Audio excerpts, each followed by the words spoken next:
The last thing Kael Shen remembered was the ceiling of his penthouse. Not a dramatic death. Not the kind of ending that matched the life he had built. He had simply stopped. 63 years old, lying in a bedroom that cost more than most people earned in a lifetime, surrounded by everything that money could buy and nothing that mattered, and his heart had decided it was finished.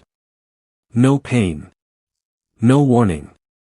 Just the ceiling, and then nothing. He had spent the last conscious moments of his life the way he had spent most of the years before them. Alone. Thinking about the people who were no longer there to think about. His father. His mother. Chen. 4 people. The only 4 people who had ever mattered in 63 years of a life that the hunter world called legendary. The man who had conquered SSS-grade gates that killed everyone else who entered them. The man who had founded the largest guild in human history. The man whose name was in every hunter record that existed. The man who had accumulated $1 trillion and change and could not spend a single coin of it on the thing he actually wanted. He had wanted them back. He could not buy that. So he had died with everything and left with nothing, and the last thought in his head before the ceiling went dark was the specific weight of failing the people who were supposed to be the reason for all of it. And then he opened his eyes. The ceiling was different. Lower. Older. A water stain in the upper left corner that he had stared at 10,000 times in a life that suddenly felt like it had happened to someone else. The specific off-white of a ceiling that had been painted once when the apartment was new and not since. The smell of the room was different too. Not the climate-controlled neutrality of the penthouse. Something real. Something domestic. His mother's cooking from somewhere below the floor, the specific smell of the scallion oil she added to everything whether the dish needed it or not. Kael Shen sat up. His body felt wrong. Not sick wrong. Young wrong. The difference between a body that had been running for 63 years and a body that had been running for 19. Everything was lighter. His joints did not ache. His back did not carry the accumulated compression of decades. His hands when he looked at them were his hands but earlier, the skin smooth in the way that skin was smooth before years of gate environments and monster corrosion and weapon calluses had changed the texture permanently. He sat on the edge of the bed and breathed. He knew this room. He knew every corner of it. He had grown up in this room and left it at 20 to move into guild housing and never come back to live in it, though he had visited for years afterward, fewer and fewer times as the work consumed everything, until the visits had stopped entirely because there was no one left to visit. He was 19. He was in his first year of university and his family was alive and he was sitting on the edge of his childhood bed in an apartment that smelled like his mother's cooking and the weight of 63 years of a second life was sitting in a 19-year-old body that had not yet learned to carry it. He put his hands on his knees and stayed very still. A system interface opened. He had seen thousands of system interfaces in his first life. Every hunter had one, the standard awakening interface that appeared at the ceremony when your ability manifested and stayed with you as the framework for tracking your rank, your level, your stats, your skill set, and your gate contract records. He knew what a system interface looked like. This was not a standard system interface. It was larger. More complex.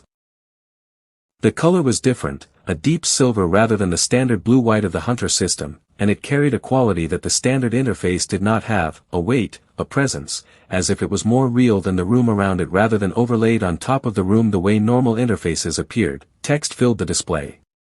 Sovereign return system. Binding complete. Host recognized, Kael Shen. Regression confirmed. Previous life data integrated. Initializing core functions. 4 panels appeared below the header, each one labeled. Function 1, Sovereign Treasury. Current balance, 1 trillion. Withdrawal available, unlimited. Transaction flagging, suppressed. Regulatory compliance, maintained automatically. Status, active. He read the number 4 times. 1 trillion. His first life's accumulated wealth, available now, in this body, at 19 years old. He had spent decades building that number. In this life it was already there, sitting in a system wallet that the real-world financial infrastructure could not investigate or flag because the system maintained the paper trail automatically on the back end. He thought about what he could do with 1 trillion at 19. He moved to the next panel. Function 2, Sovereign Upgrade. Ability, permanently upgrade the rank, statistics, abilities, and skill set of any designated family member or ally. Upgrade count per person, unlimited. Upgrade count per day, unlimited. Cost, sovereign points. Current sovereign points, 0, point acquisition, system missions, abyss beast kills, designated person protection events, enemy of humanity defeats. Status, active. He stared at this for a long time. Sovereign upgrade. Permanent upgrade of any designated person. No limit on how many people. No limit on how many times. The hunter world had never seen this. Hunter ranks were fixed at awakening and grew only through experience, leveling, and skill development. The idea that one person could simply upgrade another person's entire ability classification, permanently, without any effort required from the person being upgraded, was something the hunter world's framework had no category for. His sisters. De at D rank, undersupported and underpaid at a guild that was not invested in her growth. Chen at C rank, independent and unprotected. Both of them capable of so much more than the system had measured. He looked at the third panel. Function 3, Ability Absorption. Mechanism 1, direct contact with an ability user during active ability use. Mechanism 2, Proximity Absorption. Any ability used within active range is registered and copied. Range, currently 15 meters. Range increases with host level. Previous life ability pool, fully integrated. Current ability count, 847. New ability acquisition, automatic on trigger. Status, active. 847 abilities. In his first life he had gathered them one at a time through decades of combat across hundreds of gate environments. Every ability he had ever encountered was in the pool. And in this life every new ability that came within 15 meters of him while being actively used would be automatically absorbed and added. He did not need to fight the person using it. He did not need to make contact. He needed to be in range when the ability activated. He thought about what 15 meters covered in a crowded university setting. He thought about the Champion League at Tianlong Hunter Academy. He moved to the fourth panel. Function 4, Family Protection Network. Active monitoring, all designated family members and allies. Range, unlimited. Alert type, immediate notification with location and threat classification. Alert threshold, life-threatening probability above 40%. Designated members, Shen Wei, Shen Mei, De Shen, Chen Shen. Status, active. All members, current threat level, none. He read the last line 3 times. All members. Current threat level. None. They were alive. He closed the system interface. He sat on the edge of his bed and he was 19 years old and his father was alive and his mother was downstairs making something with scallion oil and his sisters were somewhere in the city going about their days with no knowledge of what had happened and no knowledge of what was going to happen if he did not change it, and the feeling that moved through him in that moment was not triumph and not relief and not the satisfaction of a second chance. It was the most specific kind of grief. The grief of someone who had lost people looking at a world where those people still existed. The grief that comes before the hope, heavier than it should be because it carries the full weight of the first loss even while the thing that was lost is standing in front of you. He let himself feel it for exactly 30 seconds. Penthouse alone at 63, and that memory was going to be the thing that kept every plan on track when the plans got complicated. He opened his door and went downstairs. The apartment was exactly as he remembered it from this period. Small in the way that apartments were small when they were maintained with care rather than money. Everything functional. Nothing excessive. His mother kept it spotless in the specific way of someone who had decided that the condition of the space she lived in was the thing she could control when other things could not be controlled. She was in the kitchen. Chen Mei, 48 years old, with the kind of face that showed every year of a life lived at full engagement with the world rather than at careful distance from it. She had lines at the corners of her eyes from laughing and lines between her brows from worrying, and she was standing at the stove with her back to him stirring something and humming a song that he could not identify but that he had heard 1,000 times as a child and had not heard since she died and had never been able to fully remember in the years after. He heard it now. He stood in the doorway and listened to it for a moment and did not say anything. She turned around. She looked at him with the particular expression that mothers had when they turned around and found a family member standing somewhere they had not been expecting a family member, the automatic assessment that happened faster than thought, checking for something wrong before the face settled into normal. She said he looked pale. He said he had not slept well. She said he needed to eat before the academy orientation today, that she had made congee and he was not leaving without sitting down for 10 minutes. He said okay. He sat at the kitchen table and she put a bowl in front of him and sat across from him with her own tea and looked at him with the specific attention that she had always had, the kind of attention that made her children feel thoroughly seen in a way that was sometimes uncomfortable and always grounding. She said there was something different about him this morning. He said he had been thinking about things. She said what kind of things? He said the future. What he wanted it to look like. She said that was what 19-year-olds were supposed to think about, so that seemed appropriate. He said he wanted to make some changes. He said he had been approaching things the wrong way and he wanted to do better. She was quiet for a moment. She said that was a very serious thing to say at 7 in the morning before orientation. He said he knew. She looked at him for another moment. Then she said okay. She said she was listening whenever he was ready to say more. He said there was one thing he wanted to do today before the academy. He said he wanted her to book a full health screening. Not the standard annual check. A comprehensive cardiac screening, the kind that the high-end medical centers ran. He said he would pay for it. She said he was a university student who was paying for a comprehensive cardiac screening. He said he had been looking into investment options and had made some arrangements that he would explain later, but he had money available and he wanted to use it for this first. She said how much money? He said enough for the screening and for whatever follow-up the screening indicated. She looked at him with an expression that was not quite suspicious and not quite concerned but contained elements of both. She said was there something he knew that she did not? He said he wanted to be sure about her health. He said it was important to him and he was asking her to let him do this. She was quiet for a longer moment this time. Then she said she would book it this week. He said thank you. She said she was going to ask him later where the money came from and he was going to give her a real answer. He said he would. He finished the congee and stood up and she watched him move with that same expression, the particular expression of a mother who had noticed something had changed in her child and was deciding how long to wait before asking directly. He went back upstairs and opened the system interface again. The treasury panel showed the balance unchanged. 1 trillion. He opened the withdrawal function and looked at the interface.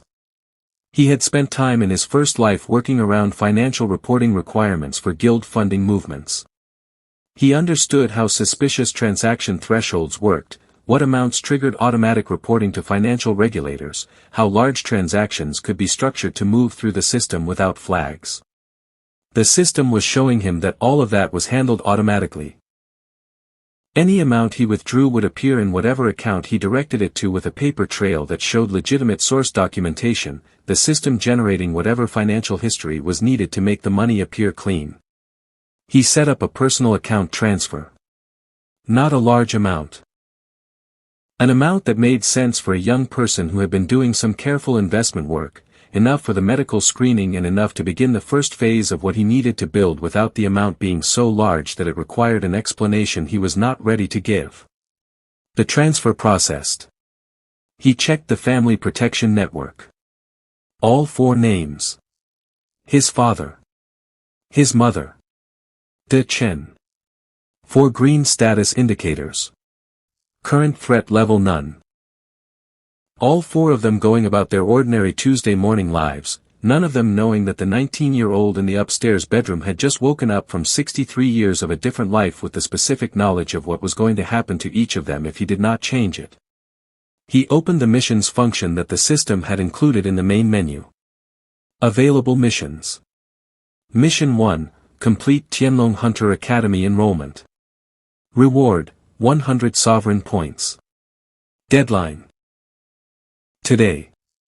Mission 2, achieve top 10 ranking in Academy first semester assessment. Reward, 500 sovereign points. Deadline, end of first semester. Mission 4, identify one member of the Abyss Accord operating within the Academy or connected to Academy-affiliated guilds. Reward, 1,000 sovereign points. Deadline, end of first year. He read the 4th mission twice. Abyss Accord. He had not known that name in his first life. He had not known there was a name for it at all. He had known that something was wrong with certain gate response patterns in certain years, had investigated briefly and been deflected, and had eventually been too consumed by the work of building the guild to pursue it properly. He had never connected it to his father's death. He had accepted the official explanation, a tragic response failure, a dispatching error, the kind of thing that happened in an overwhelmed system. The system was telling him it had a name that he held that information for a moment. Then he closed the interface and picked up his bag. Tianlong Hunter Academy orientation started at 9. It was currently 7:40. He had enough time to walk rather than take transit, and he wanted the time to think. The city looked exactly as he remembered it from this period. The specific texture of a modern Chinese city in the early phase of the Abyss Gate era, 21st century infrastructure running alongside the Hunter system infrastructure, guild offices visible between commercial buildings, the green gate monitoring signs on major intersections showing current alert levels by district, the occasional sight of a hunter in partial gear moving through the street traffic with the specific ease of someone whose everyday life happened to include fighting monsters. He walked and thought. The Tianlong campus was 40 minutes from the apartment. He had not attended Tianlong in the first life. The family could not afford the fees and he had not known yet how to access money. He had gone to Jinhe University, a second-tier hunter training school, on a partial scholarship, and had spent his first 2 years working part-time guild contracts to cover the rest of the cost. He had been good at Jinhe. He had been noticed at Jinhe. But Jinhe's guild connections and the caliber of the students he trained alongside and competed with were not Tianlong's caliber, and the first 2 years had shaped the trajectory of everything that followed in ways he had spent decades thinking about. In this life he was at Tianlong. The campus entrance was a formal gate structure, the kind that hunter academies used to make clear that what happened inside the campus was different from what happened outside it. Students were streaming through in the specific mass of an orientation day, a few hundred first years identifiable by the way they were carrying themselves, the combination of excitement and calibration, the first day of the thing you had worked toward and the moment where the reality of it started replacing the anticipation. He joined the stream. The ability absorption function was running passively the moment he was in range of other people. He felt it working the way he had felt the treasury function working when he set up the transfer, quietly, automatically, in the background. At 19 with the previous life's ability pool already integrated, the passive absorption was not picking up anything new yet.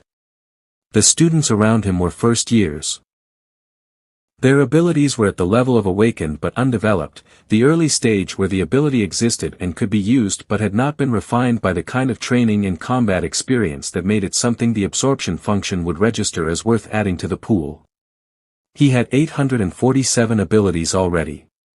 He was patient. The orientation hall was a large auditorium inside the main academy building, seating for 600, already 2/3 full when he arrived. He took a seat in the middle section, not the front where the most visible students tended to position themselves and not the back where the least engaged ones drifted. Middle. Observation position. He spent the time before the orientation began the way he had spent most of his first life in rooms full of people. Reading them. 63 years of operating in the hunter world at the highest level meant he had developed a specific ability that had nothing to do with his system. He could read a room.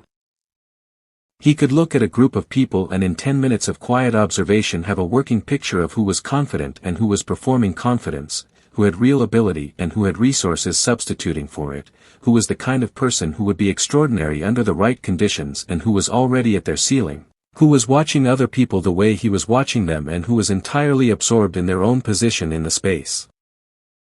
He identified 12 people in the first 10 minutes. Not as potential allies yet. As people worth watching. 5 of them had the specific quality of students with genuine high-level ability but no visible backing, the hunter school equivalent of raw material that had not yet been refined. 2 of them had the quality of students with connections, the ease of people who knew their guild placement was already arranged and were at the academy to develop rather than to compete. 3 of them had something he was more interested in, the quality of people who were watching the room the same way he was, which meant they were operating on a different level than the orientation day excitement around them. And 2 of them had something he had learned to recognize over decades of operating inside the hunter guild system at the level where the politics were visible. The specific quality of students who were presenting something that was not quite what it appeared to be. Not necessarily malicious. But worth noting. He filed all of it. The orientation speakers came on. The academy director. A representative from the Hunter Guild Association. A representative from the government's Abyss Response Division. He had heard versions of all of these speeches before. He listened for the parts that had changed from what he remembered, the differences between this version of the orientation and the orientation he had attended at Jinha 14 years ago in the first life timeline. There were differences. Small ones but consistent.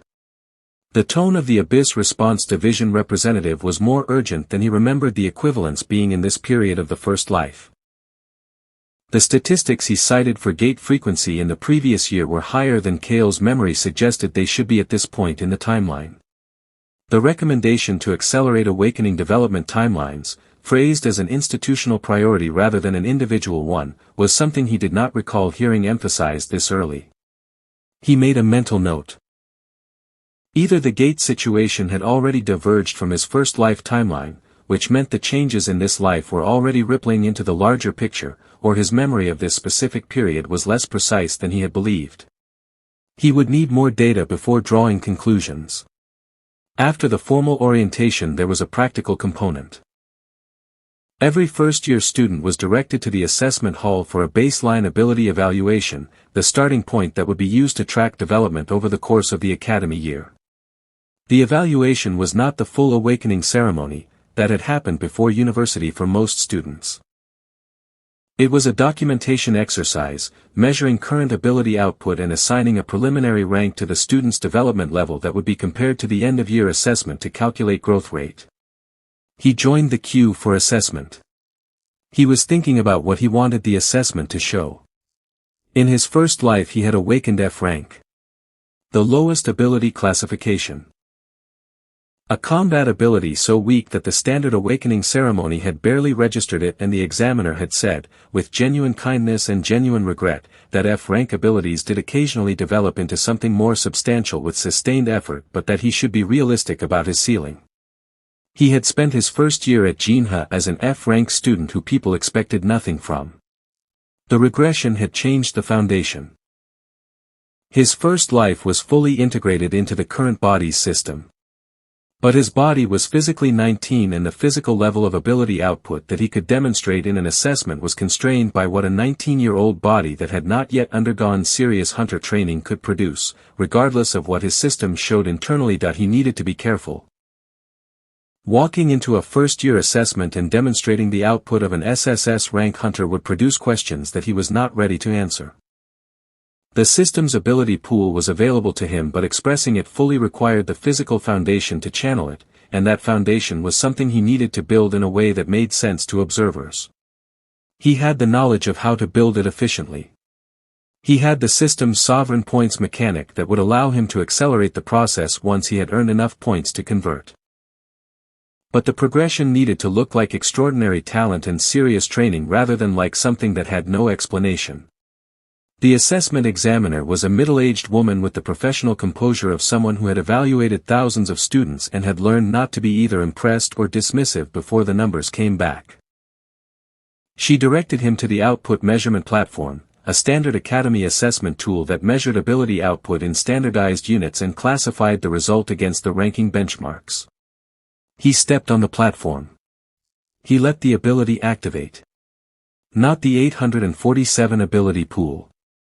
Not the SSS rank combat techniques that were sitting in the system waiting for the physical foundation to support them.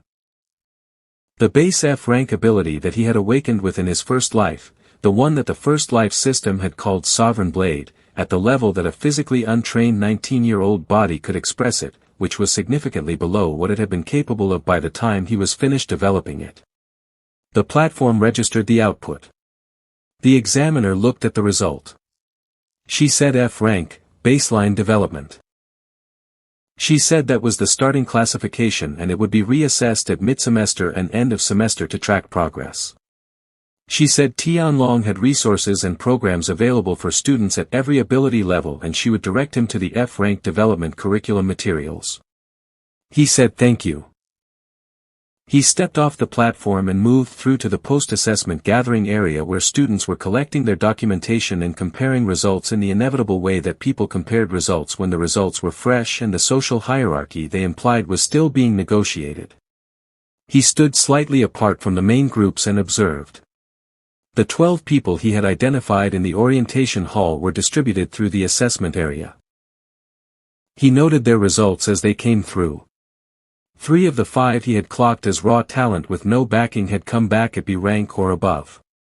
One of them, a young man about his height with the specific ease of movement that good physical training produced, had come back at a rank, which drew a visible reaction from the surrounding students, the kind of result that got noticed. The 2 he had flagged as worth watching more carefully had come back at results that were consistent with their visible presentation. Nothing that contradicted the picture they were showing. He filed this too. The post-assessment period ended and students were directed to their assigned homerooms for the practical schedule briefing, the breakdown of how the first semester would be structured, what the assessment benchmarks were, how the Champion League qualification system worked, and what the guild recruitment protocols were for students who were approached during the year. His homeroom was Class 7. He walked in and took a seat and looked around the room. 30 students. A standard homeroom distribution, ability results spread across the ranking range, the usual first-day mix of people who knew each other from secondary school, people who knew each other from the same regional qualification programs, and people who did not know anyone and were doing the quiet work of figuring out the room. The homeroom instructor came in. She was younger than he had expected, mid-30s, with the kind of energy that came from someone who was genuinely interested in the work rather than settled into the routine of it. She introduced herself as Instructor Wei Lan, assigned to Class 7 for the full first year, responsible for both the academic component and the field training component of the curriculum. She said she had looked at the assessment results for the class before coming in and she was going to say something that she said to every homeroom on the first day, which was that the assessment results were a starting point and not a prediction, and that the students in this room who performed the highest by the end of the year were not necessarily the ones who performed the highest today.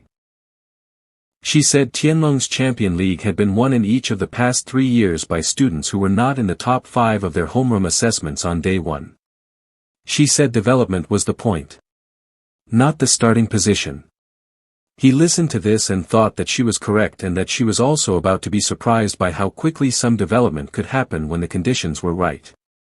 She directed them through the schedule briefing. First semester ran 16 weeks. Mid-semester assessment at week 8. End of semester assessment at week 16. Champion League qualification rounds began at week 12 and ran parallel to the final assessment period. Students qualified for the league based on a combination of assessment scores and faculty nomination. The league itself was a three-tier competition, individual rounds, team rounds, and a final bracket that was open to the public and attended by guild scouts from every major guild in the country. He listened to the Champion League structure and compared it to what he remembered from the Academy's public records that had been part of his first life's guild management information base that IT matched. He knew this competition structure. He had recruited from it, had watched it, had eventually had people inside it reporting to him. He knew which rounds mattered for guild visibility, which performance metrics the scouts weighted most heavily, and which student performances from the league had historically produced the most significant guild contracts. He knew exactly how to win it. After the homeroom briefing, students were released for the remainder of the day to explore the campus, access the library and training facilities, and begin the informal social process that was as much a part of the first day as anything on the schedule. He went to the training facilities. The Tianlong training complex was significantly better resourced than anything Jinhe had offered. Multiple combat training rooms with calibrated resistance environments, ability output measurement systems embedded in the training floors, sparring areas, beast simulation rooms that used recorded ability signatures from actual abyss beasts to create realistic combat scenarios without the danger of actual gate environments.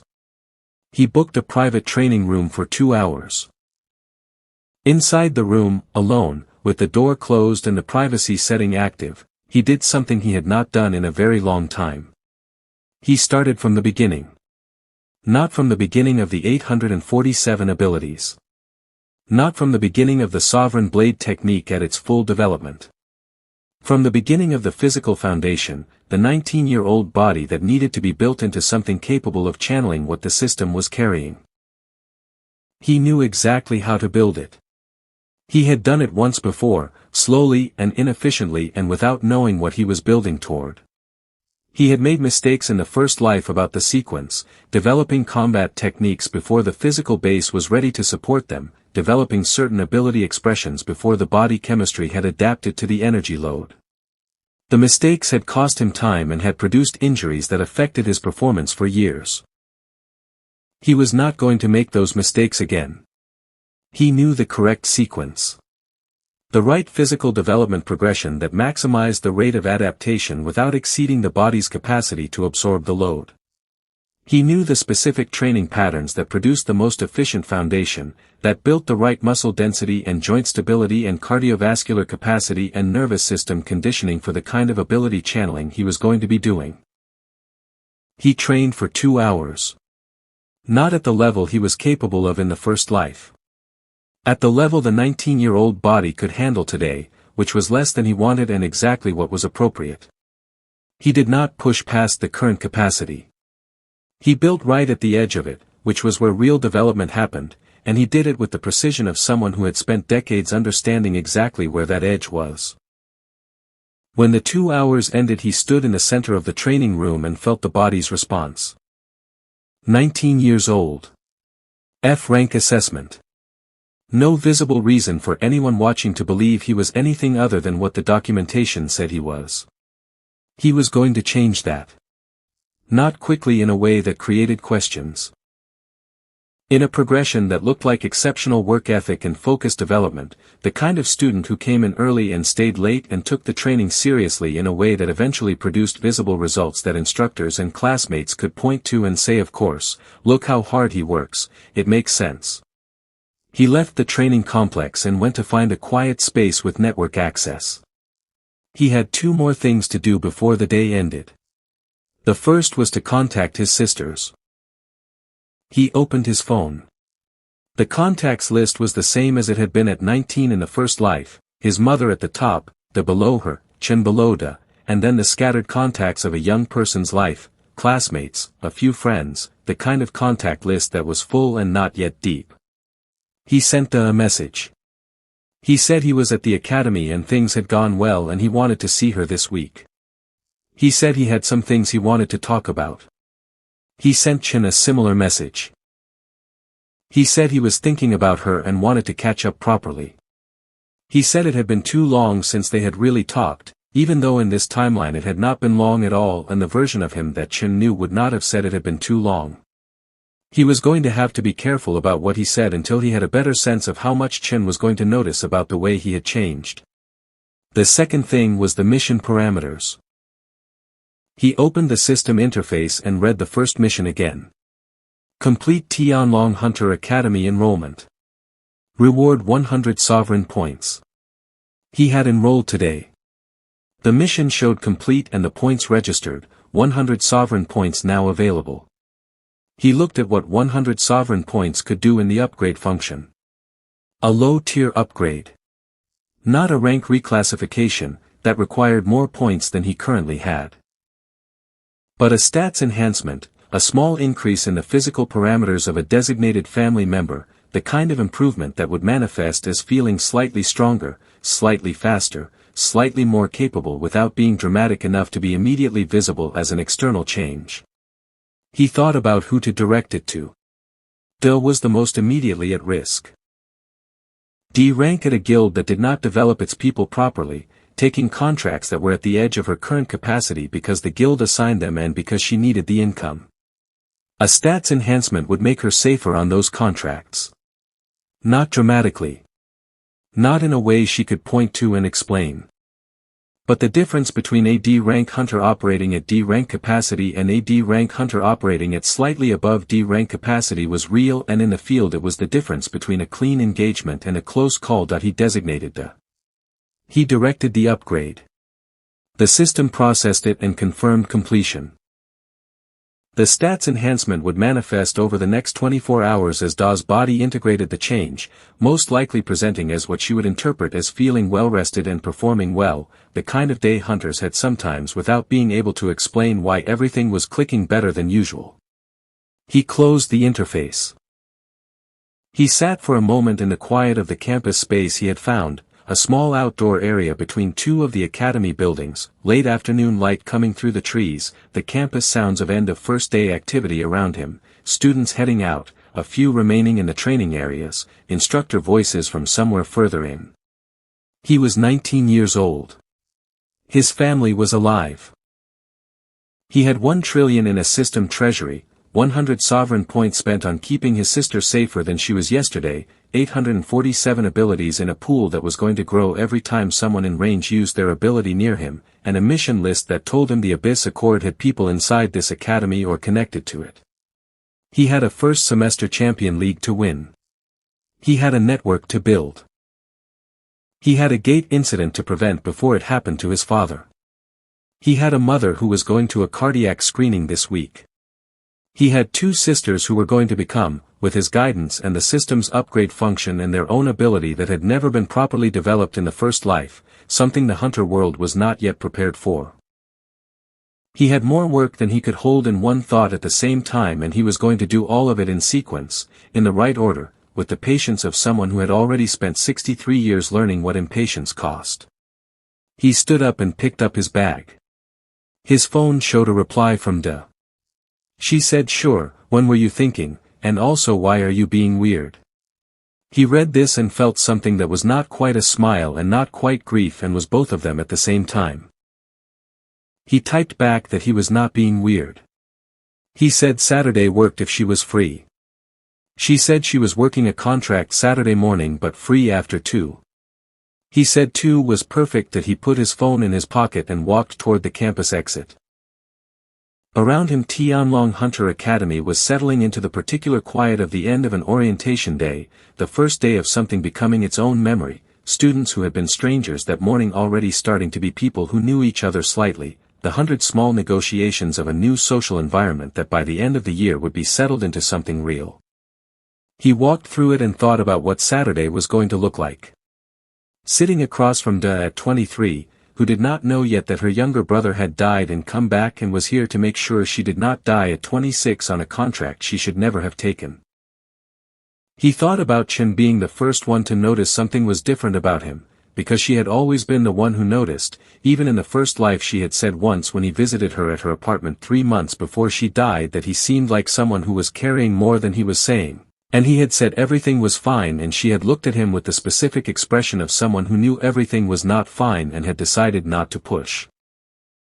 He had not been ready to say it then. He had a different kind of not ready now. He was not ready to tell them what he was carrying, because what he was carrying was the knowledge of their deaths, and there was no version of that conversation that did not damage something. But he was ready to act on it. He was ready to be the person in their lives who was paying full attention and making the right moves and being in the right place and using everything he had learned and everything the system had given him to make sure that the future he had already lived was not the future that was coming. The campus exit came up and he walked through it, and the city opened up around him, the ordinary brilliant late afternoon of a city that was going about its life, while underneath it the abyss gate monitoring systems tracked the ambient gate activity that was always present now, always part of the background, the constant reminder that the world was not the world it had been before the gates came. He started the walk home. He had done the first things today. The most critical first things, the enrollment, the medical screening arranged, the first upgrade deployed, the first 100 sovereign points earned, the first reading of the room at the academy completed. Tomorrow the real work began. He walked faster. He had no intention of being anything other than on time for what came next. Saturday came with the specific quality of a day that was going to matter more than it looked like from the outside. The week between orientation and Saturday had been productive in the ways that did not show yet. He had trained every morning in the academy's private training rooms before the standard schedule began, arriving at 6 when the facilities opened and working for 90 minutes before the first students filtered in. He had attended every class and every practical session with the focused attention of someone who already knew the material and was using the time to observe the people around him rather than learn what was being taught. He had eaten correctly and slept correctly and taken the physical development progression exactly as far as the body could absorb it without exceeding the adaptation rate. By Thursday the body was already responding. Not visibly. Nothing that another person looking at him would register as different. But internally, in the way the body felt from the inside, there was a change. The specific change of a physical foundation that was being built correctly for the first time, the difference between a structure going up according to a plan designed for what it was going to carry and a structure going up according to a plan designed for something else. He had made that mistake in the first life. He had trained the way everyone around him trained because he had not known better. In this life he knew exactly what he was building toward, and the training reflected it. The ability absorption function had added 3 new abilities to the pool during the week. Not significant ones. 2 of them were basic elemental techniques from students in adjacent training rooms who had been practicing at a level where the 15-meter range caught the expression. 1 was a movement technique from a student in his homeroom, a girl named Yun Xiaoli who had a wind element ability and who practiced a footwork pattern during the Monday practical session that the absorption function registered and copied automatically. Kael had felt it happen, the quiet addition at the edge of his awareness, the system acknowledging acquisition without interrupting what he was doing. 850 abilities in the pool now. He walked to the cafe where he had arranged to meet Da. It was a place she had mentioned in a message as being near the guild building where she worked, convenient for her after the contract ended. He had not been to this cafe in the first life. He had not been to many places in the first life that were ordinary in the way that cafes near guild buildings were ordinary, because by the time he had the time and the money for ordinary places, the ordinary places had lost the people who made them worth going to. He arrived 10 minutes early and took a corner table. The cafe was a mid-range place, the kind that existed specifically for the hunter-adjacent population of the district. Hunter guilds generated a specific neighborhood economy, equipment shops, medical centers that specialized in ability-related injuries, training supply stores, and cafes where hunters who had just finished contracts or were about to go into them sat with coffee and talked about the work. He had spent years in places like this in the first life, in the early period before the guild became large enough that ordinary places were no longer part of his routine. He ordered tea and waited. Da arrived at 2:15, which was Da on time, because Da had always run slightly late without being significantly late, the specific rhythm of someone who was organized but always had one more thing to handle before she could actually leave. She came through the door and he saw her, and the feeling hit him the same way it had hit him when he saw his mother in the kitchen on orientation morning. The specific grief that looked like relief but was heavier than relief because it carried the weight of the other version of events. At 23. In the first life he had seen her at this age, but not in the way he was seeing her now. At this point in the first timeline he had been at Jinha, working part-time contracts, not spending enough time with his family because the work was consuming everything, and he had believed there was more time. He had believed there would always be more time. She looked tired. Not the tired of someone who was unhealthy. The tired of someone who was working hard in conditions that were not adequately supporting the work. She had the build of a hunter who trained consistently and the face of someone who was carrying more responsibility than the people around her recognized. She had always been like this. The oldest of the three of them, the one who had absorbed the most of the family's practical weight because she was the first to be capable of carrying it. She saw him, crossed the cafe, and sat down across from him with the directness of someone who had been moving with purpose all day and was not slowing down just because she was sitting. She said he had been weird in his messages. He said he was not being weird. She said that thing where you say you want to really talk was a weird thing for a 19-year-old to say to his 23-year-old sister. He said he wanted to catch up properly. She said they had seen each other 2 weeks ago at dinner. He said he knew. He said 2 weeks ago he had not been thinking about the right things yet, and now he was. She looked at him with the expression that De had always had when she was deciding whether to push or wait. The expression of someone who was perceptive but was also pragmatic about the energy she spent on conversations that might not go anywhere. She said okay. She said what right things? He said he wanted to talk about her contract situation at Ironfall. She said her contract situation at Ironfall was fine. He said she was a D-rank hunter with fire element ability that he had watched her demonstrate at family gatherings for years, and the output was not D-rank level. He said she was performing below her actual ability because Ironfall was not developing her properly, and the contracts they were assigning her were not calibrated to push her to the right level, they were calibrated to the guild's operational convenience. She was quiet for a moment. She said that was a very specific observation for someone who was not in the hunter industry. He said he had been reading about ability development patterns and guild management structures. She said he had been reading about guild management structures. He said yes. She said as a first-year university student in his first week of classes. He said he had always been interested in how systems worked. She looked at him for a moment. Then she said Ironfall was fine. She said the contracts were manageable and the pay was consistent, and she had been there for a year and a half and she knew the people she worked with and that stability mattered. He said stability was important and Ironfall's stability was also a ceiling. He said a D-rank hunter with her ability profile should be on a trajectory toward C rank within 6 months with the right development support. Ironfall was not providing that support, and she was not pushing for it because she was managing the contracts they gave her and not looking at what the contracts were not giving her. She said, how do you know what my ability profile looks like in terms of development trajectory? He said he had done research. She said research on his specific sister's development trajectory. He said research on fire element ability development patterns in hunters who presented with her output characteristics. She was quiet again. The kind of quiet that meant she was taking the conversation more seriously than her initial response had suggested she was going to. She said what was he actually trying to say? He said he wanted her to consider applying to a different guild. Not immediately. He said there was a timeline here and he was going to be in a position to help her make that move properly in the next few months.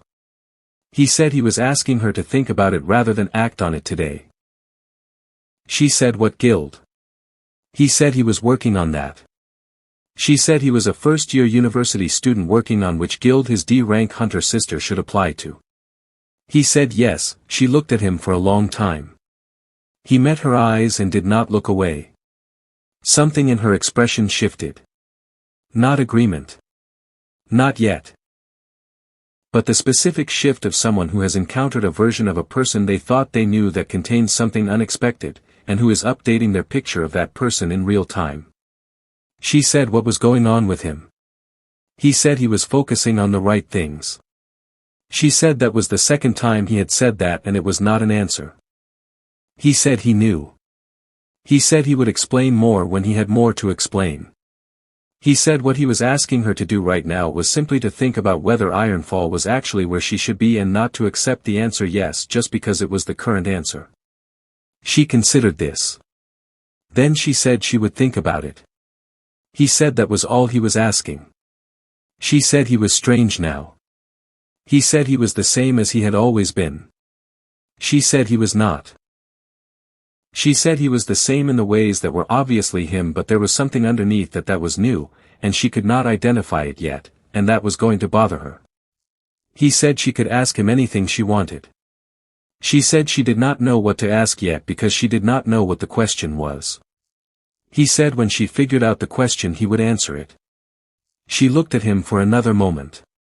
Then she said, was he okay? He said yes. She said that thing you said in your message, about it being too long since you really talked. You sounded like someone who had been away for a while. He said he had been thinking about priorities. She said you are 19 and you are thinking about priorities. He said he thought people could think about priorities at any age. She said that was true, but usually something happened to make them think about it. She said usually it was not a spontaneous thing. He looked at his tea. He said he had been thinking about the future. He said he had been thinking about what he wanted the family's life to look like in 5 years and 10 years, and he had realized that the thinking he had been doing before this week was not serious enough. He said he wanted to do better. She was quiet for a long moment. Then she said Mom was going for a cardiac screening this week. He said he knew. He said he had asked her to book it. They looked at him. She said he had asked their mother to book a cardiac screening. He said yes. She said why? He said it was overdue and he wanted to make sure she was healthy. Da's expression had changed in a way that was different from the previous changes. This one was not the perceptive person updating their picture change. This one was the older sister recognizing that something is wrong with her younger sibling change. She said Kael. He said yes. She said what is actually happening? He said what he meant was that he had been reading about preventive health practices and the statistics on undetected cardiac conditions in women in their 40s were significant, and he thought it was important for their mother to have a comprehensive screening rather than waiting for symptoms. They looked at him for a long time without saying anything. Then she said okay. He said okay. She said she was not going to push right now because he clearly had his reasons for saying what he was saying rather than what he was actually thinking, and she had learned a long time ago that pushing people before they were ready to talk produced worse conversations than waiting, but she said she was telling him directly that she knew something was going on and she was paying attention and he could talk to her when he was ready. He said he knew that. She said good. She picked up her coffee and drank and looked out the window and let the conversation breathe for a moment. Then she said, tell me about the academy. He told her. Not everything. The version that a first-year student would tell his older sister after his first week. The orientation, the assessment result, the homeroom instructor who seemed genuinely engaged with the work, the training facilities which were significantly better than he had access to before. He told her about the Champion League schedule and the qualification process. She said you want to compete in the Champion League. He said he planned to qualify for it. She said F-rank students rarely qualified for the Champion League. He said he was aware. She said F-rank students competing in the Champion League at a school like Tianlong had not historically performed well in the competition. He said he thought this year would be different. She looked at him. She said you are strange now, she said again. But she said it differently this time. Less like an observation about something wrong and more like an observation about something she had not yet fully classified. They stayed for another 40 minutes. He asked about her recent contracts, specific questions that told her he had thought about the details of her work in a way that her younger brother had not previously demonstrated interest in, and she answered with the combination of professional detail and personal candor that she brought to conversations with people she trusted. He listened and filed everything. He learned 3 things. The first was that Ironfall was assigning her D-grade gate contracts with a team configuration that was not optimal for her ability type. Fire element hunters performed best in lead positions where the ability could be used at full output without risking teammate proximity. Ironfall was using her in support positions because the team lead in her regular rotation had a preference for a specific formation that suited his ability type better than hers. Her actual output was being constrained by the formation choice. She knew this and had said something about it once and been told the formation was established and worked well for the team. He filed this as the specific kind of institutional friction that would have kept her at D rank for another 18 months if no one intervened. The second was that she had a friend at Ironfall, another hunter named by May, who was B rank water element, significantly more capable than her current guild placement suggested, who had been at Ironfall for 3 years and whose development had plateaued in a similar way. The two of them talked about it regularly in the specific way of capable people who were in situations that were not wrong enough to justify leaving but not right enough to produce what they could actually become. He filed by May. The third was something De said almost in passing, near the end of their time at the cafe, a reference to a gate incident that had happened 6 months ago in the Qingping district, a residential area about 4 kilometers from where their family lived. She said the response team had been 40 minutes late to a C-grade gate that had opened near a school. A hunter and 2 civilians had been injured. No deaths, but the timing had been close. She said the Hunter Guild Association had reviewed it and cited operational capacity issues in the district's coverage zone. He went very still inside. Not visibly. Externally he continued the conversation with the same quality of attention he had been giving it throughout. But internally the Abyss Accord mission from the system was present and the Qingping district reference had produced a specific connection that he needed to examine carefully. The gate incident that had killed his father in the first life had been in the Huarun district, which was adjacent to Qingping. The response team for both districts was managed by the same regional coordination center. The operational capacity issue that the Hunter Guild Association had cited for the Qingping incident was the same language used in the official report on his father's incident in the first life. Same language. Same regional coordination center. Different incident, different district, different outcome, but the same structural failure being cited with the same institutional language 6 months before the incident that would kill his father if he did not prevent it. He said to De, carefully, that he remembered hearing something about the Qingping incident. He said he had thought the response time review had concluded it was a dispatch error. De said the official finding was operational capacity. He said had anyone pushed on that finding? She said what did he mean?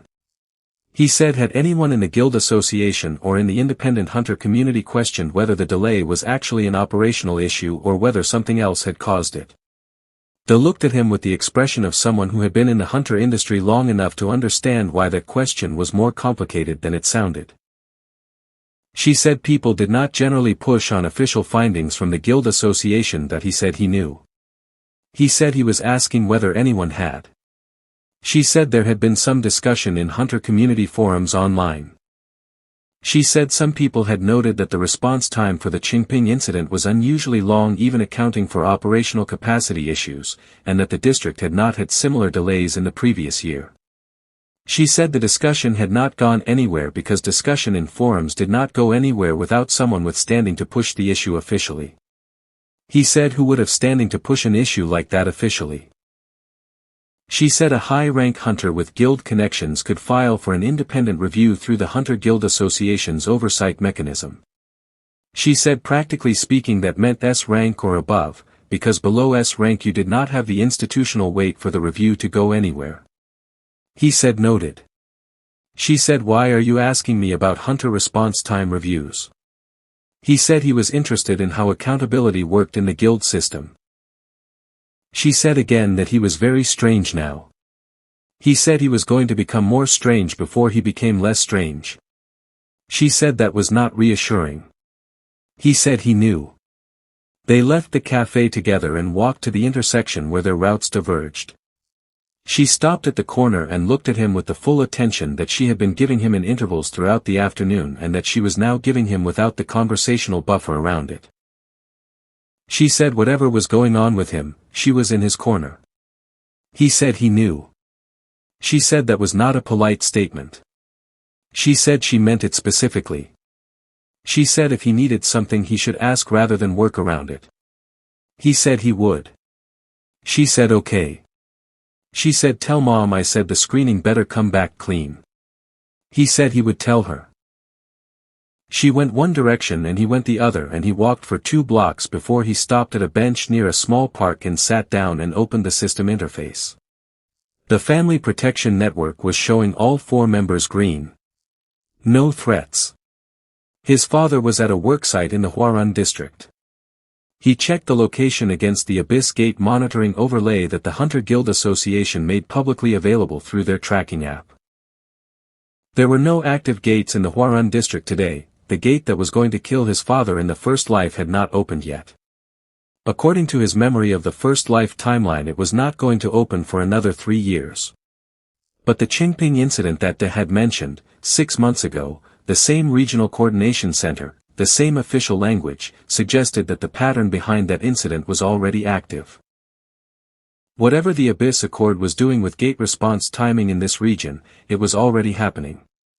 He had 3 years before the specific incident. But the pattern had already started. He needed to understand it faster than he had in the first life, which meant he needed to be in a position where he had access to the information that would let him understand it, and that meant building standing in the Hunter world faster than a first-year university student with an F-rank assessment result would normally have standing. He opened the missions panel. The 4 missions were unchanged except for the first one which was complete. He looked at the 4th mission again. Identify 1 member of the Abyss Accord operating within the Academy or connected to Academy-affiliated guilds. Reward 1,000 sovereign points. Deadline end of first year. 1,000 points. He pulled up the upgrade function and looked at what 1,000 sovereign points could do. A full rank advancement for 1 person. Not just a stats enhancement. A complete rank reclassification, from D to C, or from C to B, or from B to A, permanent, immediate, integrated into the person's ability system in a way that the Hunter assessment equipment would confirm as genuine. 1,000 points and he could take the from D rank to C rank overnight. He put the phone away. He walked home through the early evening, the city's gate monitoring signs cycling through their routine status updates on the major intersections, the ambient infrastructure of a world that had built its safety systems around the threat it was managing. He watched the signs and thought about the gap between what those signs said and what was actually happening in the district coordination centers that controlled which responses were fast and which ones were not. His mother was in the apartment when he arrived, sitting at the kitchen table with a book she was not reading, the book open but her eyes on the middle distance in the way that meant she was thinking rather than reading. She looked up when he came in. She said he had seen Da. He said yes. She said how was she? He said tired but good. He said he had asked her to think about some things.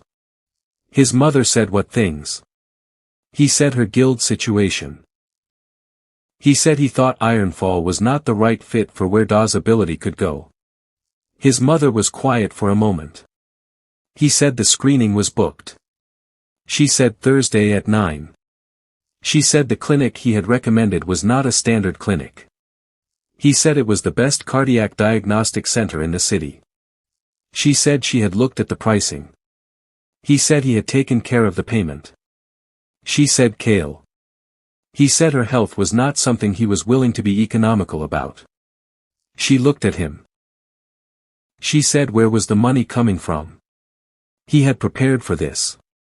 He said he had been doing investment work for the past year, automated algorithmic trading through a system he had set up, and it had produced returns that were significantly above what he had expected.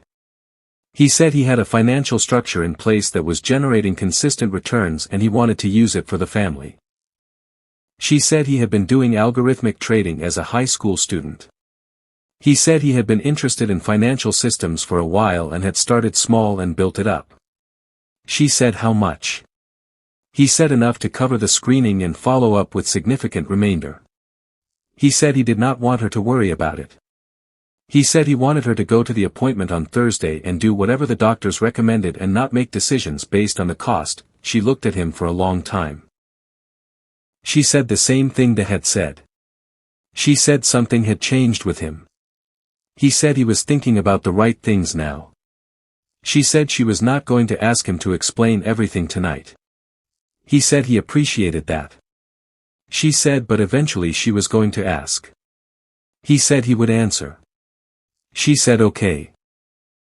She got up and went back to the kitchen to start dinner, and he sat at the table where she had been sitting and thought about Thursday and about what the cardiac screening was going to find and what it was going to mean for his mother's treatment trajectory. In the first life she had been diagnosed with a hypertrophic cardiomyopathy at 51, 4 years from now, after the symptoms had progressed to the point where they could not be ignored. By that point the condition had developed further than it would have if it had been caught at the current stage. The treatment had been successful in arresting the progression, but the earlier damage had never been fully reversed. She had died from a related cardiac event at 58. In this life the screening was going to catch it at 48 with the condition at its earliest detectable stage. The treatment would be different. More complete. The outcome was not going to be the same. He sat at the table and listened to his mother moving around the kitchen and thought about Thursday. The system notification came in while he was sitting there. New mission available, Jianlong Hunter Academy First Practical Field Assessment. Scheduled date, Friday of Week 3. Objective, achieve top 3 ranking in Class 7 Practical Field Assessment. Reward, 300 sovereign points. Note: Top 3 ranking in class assessment will trigger instructor recommendation for Champion League qualification track. He read it twice. Week 3 Practical Field Assessment. Top 3 in Class 7. 300 points toward the 1,000 he needed for a full rank advancement. He thought about Class 7. 30 students. The ability distribution he had observed during the first week. The A-rank student who had drawn the visible reaction at the assessment, whose name he had learned was Rong Hai, from a significant hunter family, backed by good resources and years of proper training. The B-rank students who were competent. The mid-range students who were capable but not exceptional. And himself. F-rank official assessment. Genuine F-rank physical foundation currently being built from 19-year-old baseline. 850 abilities in a pool that his body could not yet fully express. Top 3 in 3 weeks. He thought about the practical field assessment format. He had looked it up in the academy materials. First month field assessments were structured around controlled beast encounters, simulated gate scenarios using academy-provided beast specimens at F and E grade level for first-year students, with assessment criteria weighted toward ability control and tactical decision-making as well as raw output. The top students in output-focused assessments were generally the high-rank ability holders.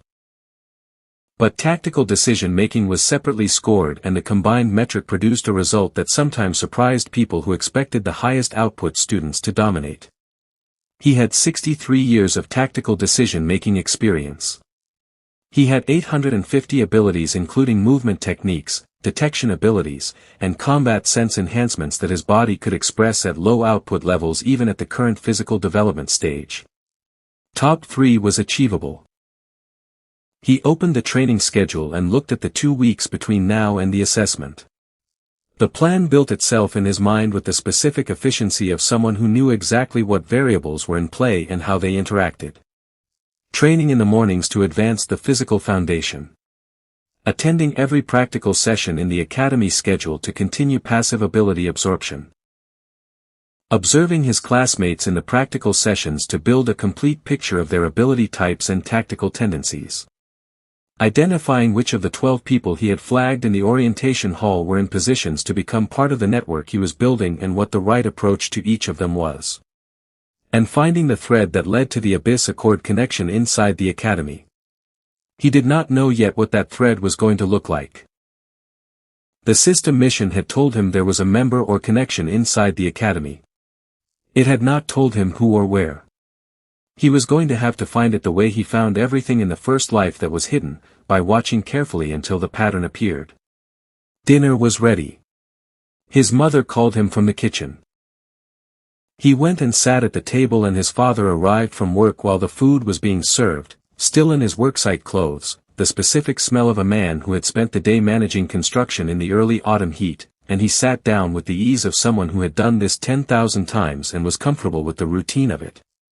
His father looked at him. He said, "How was the first week?" Kael said it was good. His father said, "Was the academy what he expected?" Kael said it was better in some ways. His father said, "What ways?" Kael said the training facilities and the quality of the instructors. He said the practical component of the curriculum was more substantial than he had anticipated from the prospectus. His father said, "What about the other students?" Kael said there were good people in his homeroom. He said he was still getting a picture of the broader class. His father said, "Were any of them idiots?" His mother said, "Chen Wei." His father said it was a legitimate question. Kael said there were probably some idiots. He said he had not confirmed it yet.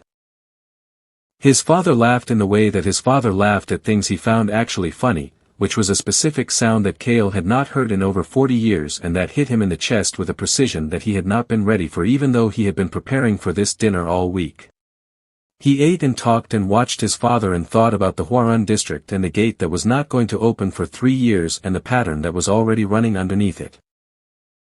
After dinner his father went to watch the evening news, which was his routine, and his mother cleaned up, which was her routine, and Kael sat at the table and opened his phone and looked at the Hunter Guild Association's Gate Incident Database, which was publicly accessible for educational and research purposes, and searched for Qingping District, and then for the Huarun District, and then for the Regional Coordination Center that covered both. The database showed 11 gate incidents in the 2-district area over the past 18 months. 4 of them had involved response times that were flagged in the database as outside standard parameters. 3 of those 4 were in the past 6 months. He looked at the dates and the specific gates and the response time deviations. The pattern was not random. He was not yet sure what the pattern was. He did not have enough data points to make a confident conclusion. But it was not random, and random was the only explanation that the official operational capacity finding covered. He saved the data and closed the database. Then he sent a message to Chen. He had been holding off on Chen because Chen was the one who was going to notice the most, and he had wanted to stabilize his presentation before he engaged with her directly. De had noticed, but De was pragmatic and had decided to wait rather than push. Chen was not going to be as patient. He sent a simple message. He said he wanted to catch up. He said he had some thoughts about her independent hunter situation that he wanted to talk through. He said he was free any evening this week. Chen replied in 4 minutes. She said it was interesting that he said that because she had been thinking about calling him. She said he had seemed different at the family dinner 2 weeks ago and she had been trying to figure out if she was imagining it. She said dinner Tuesday worked. He said Tuesday was good. She said she was going to ask him direct questions. He said he expected nothing less. She sent a thumbs up and he put the phone away. Tuesday with Chen. Thursday the cardiac screening. Friday the first practical field assessment briefing. 2 weeks after that the assessment itself. He went to his room and sat on the edge of the bed and looked at the water stain on the ceiling and thought about what the next 6 months needed to look like and in what order and at what pace. The academy work was the visible foundation. It was the thing that built the reputation and the connections and the standing that made everything else possible. First semester Champion League qualification. Top 3 in the class assessment. Building the network from the 12 people he had identified in the first week, finding the right approach for each of them, developing the relationships that would become structural over the course of the year.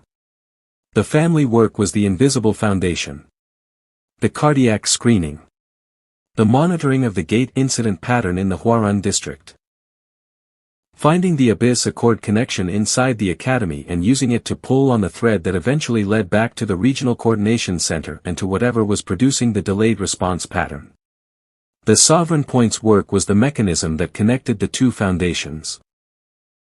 Every mission completed, every beast defeated, every person protected produced points that fed into upgrades that made the people around him stronger, which made the network stronger, which made the visible foundation more real and the invisible foundation more protected. He was 19 years old. He had everything he needed and a very specific understanding of what it cost when you had everything you needed and used it wrong. He was not going to use it wrong.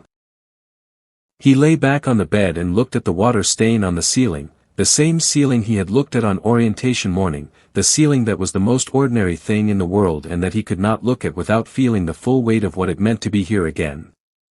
His mother's cardiac appointment was Thursday. His sisters were alive. His father had laughed at dinner. He closed his eyes. Tomorrow morning he was in the training room at 6. There was no version of the second chance that he was going to waste by lying still. Tuesday dinner with Chen was always going to be the hardest conversation of the week. Not because Chen was difficult. Because Chen was precise.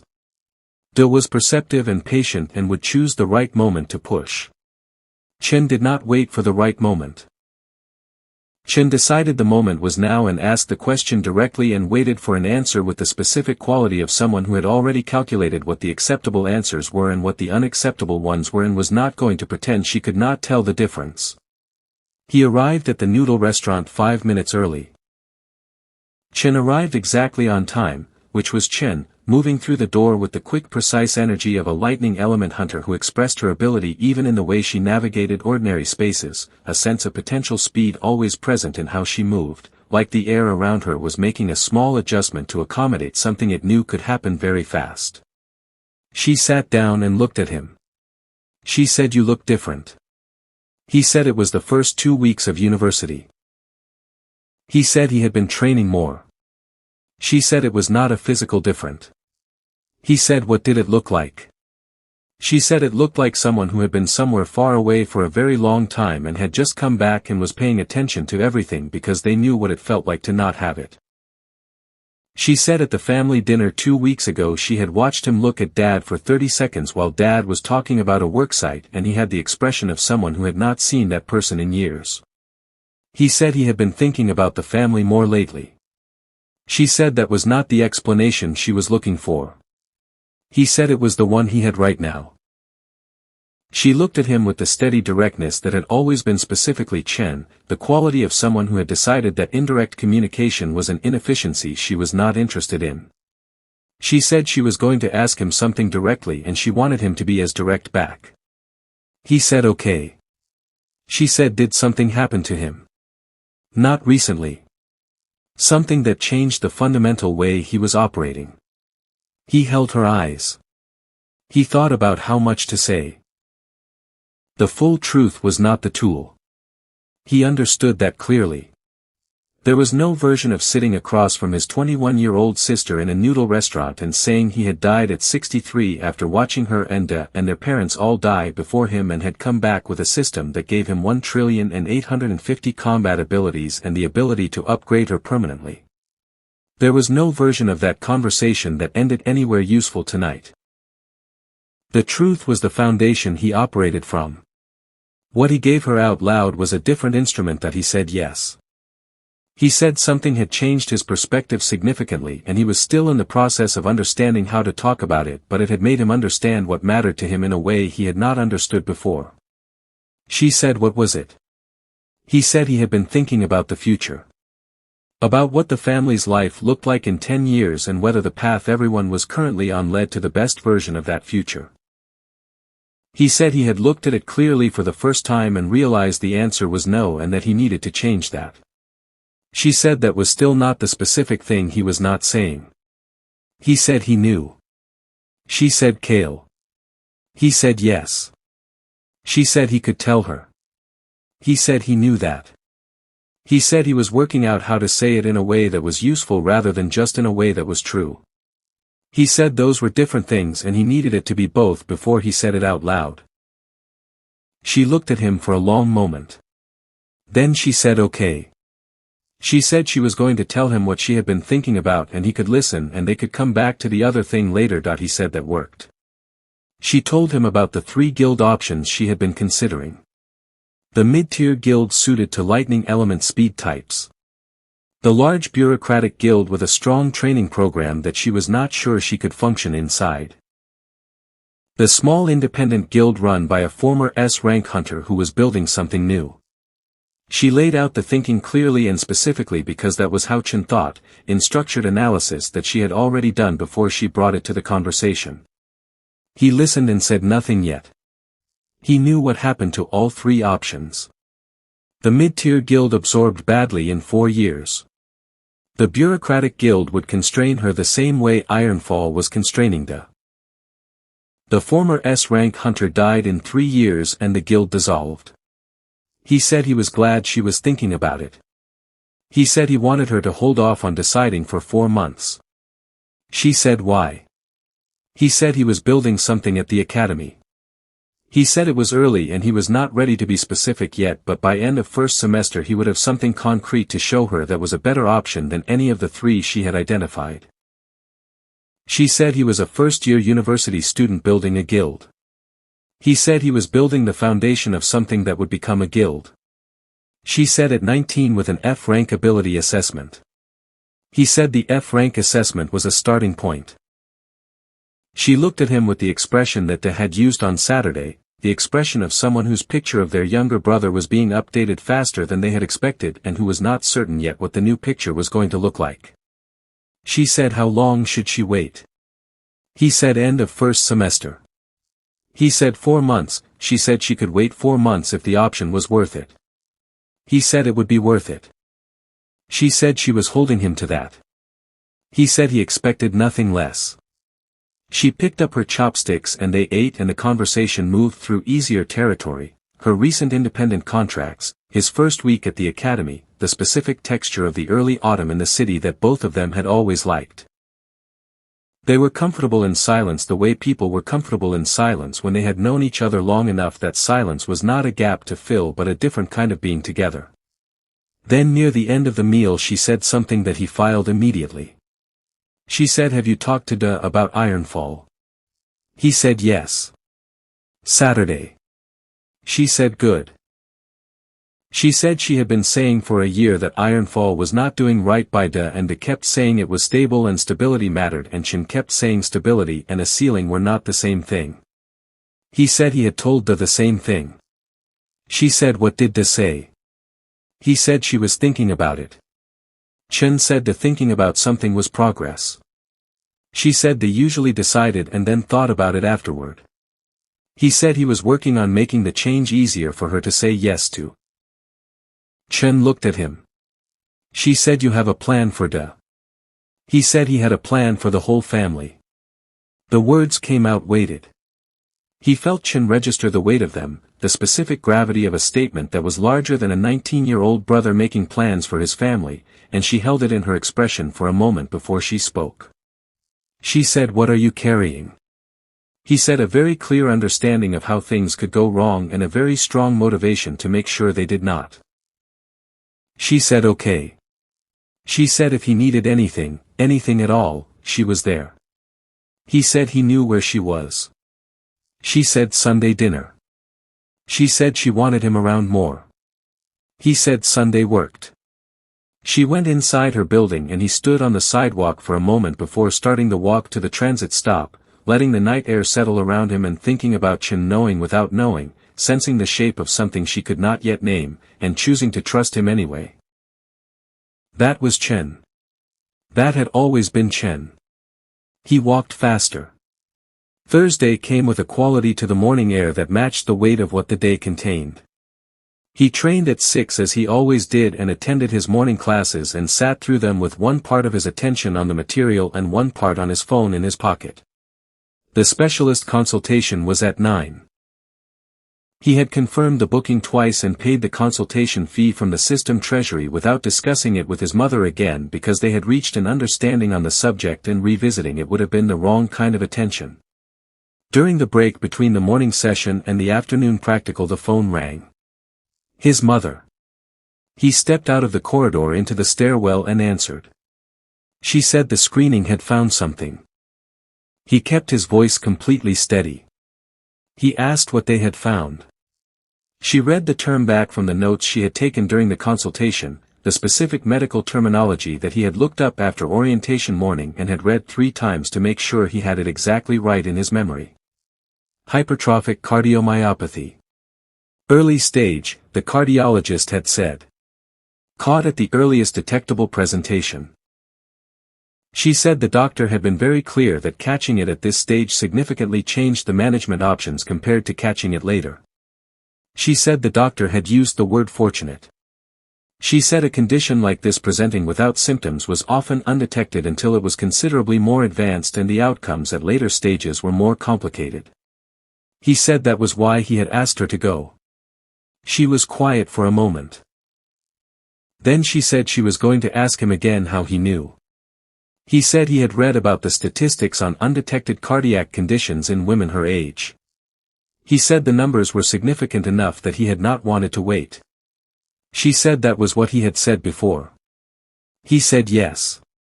She said she was going to think about whether that was the whole explanation.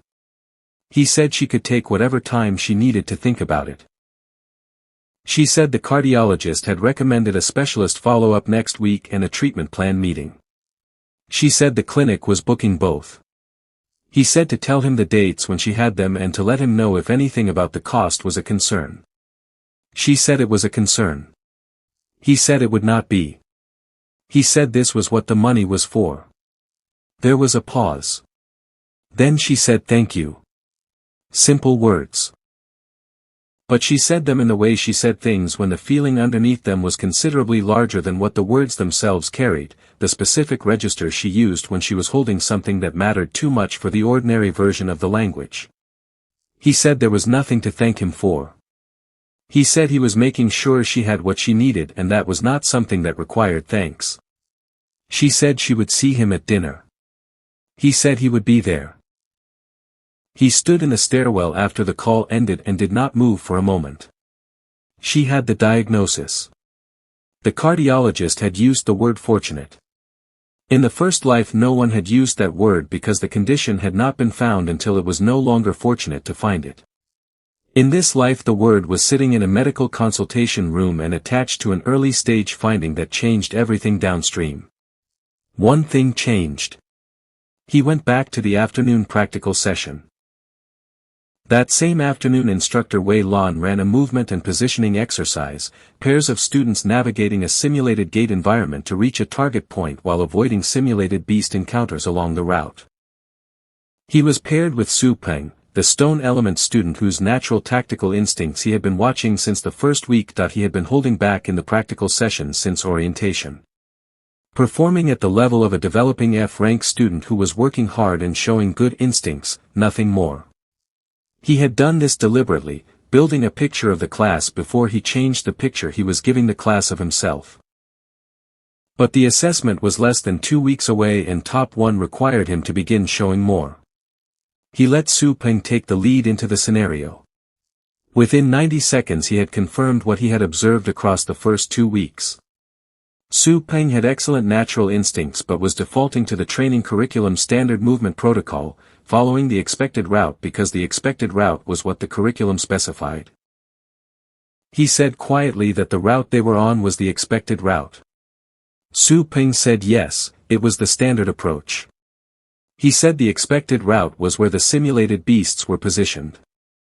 He said scenario designers placed the highest concentration of encounters on the path the curriculum specified as standard because that was how you tested whether students could handle pressure engagement. He said there was an alternative route to the left, longer by 30% but circling around the primary encounter zone.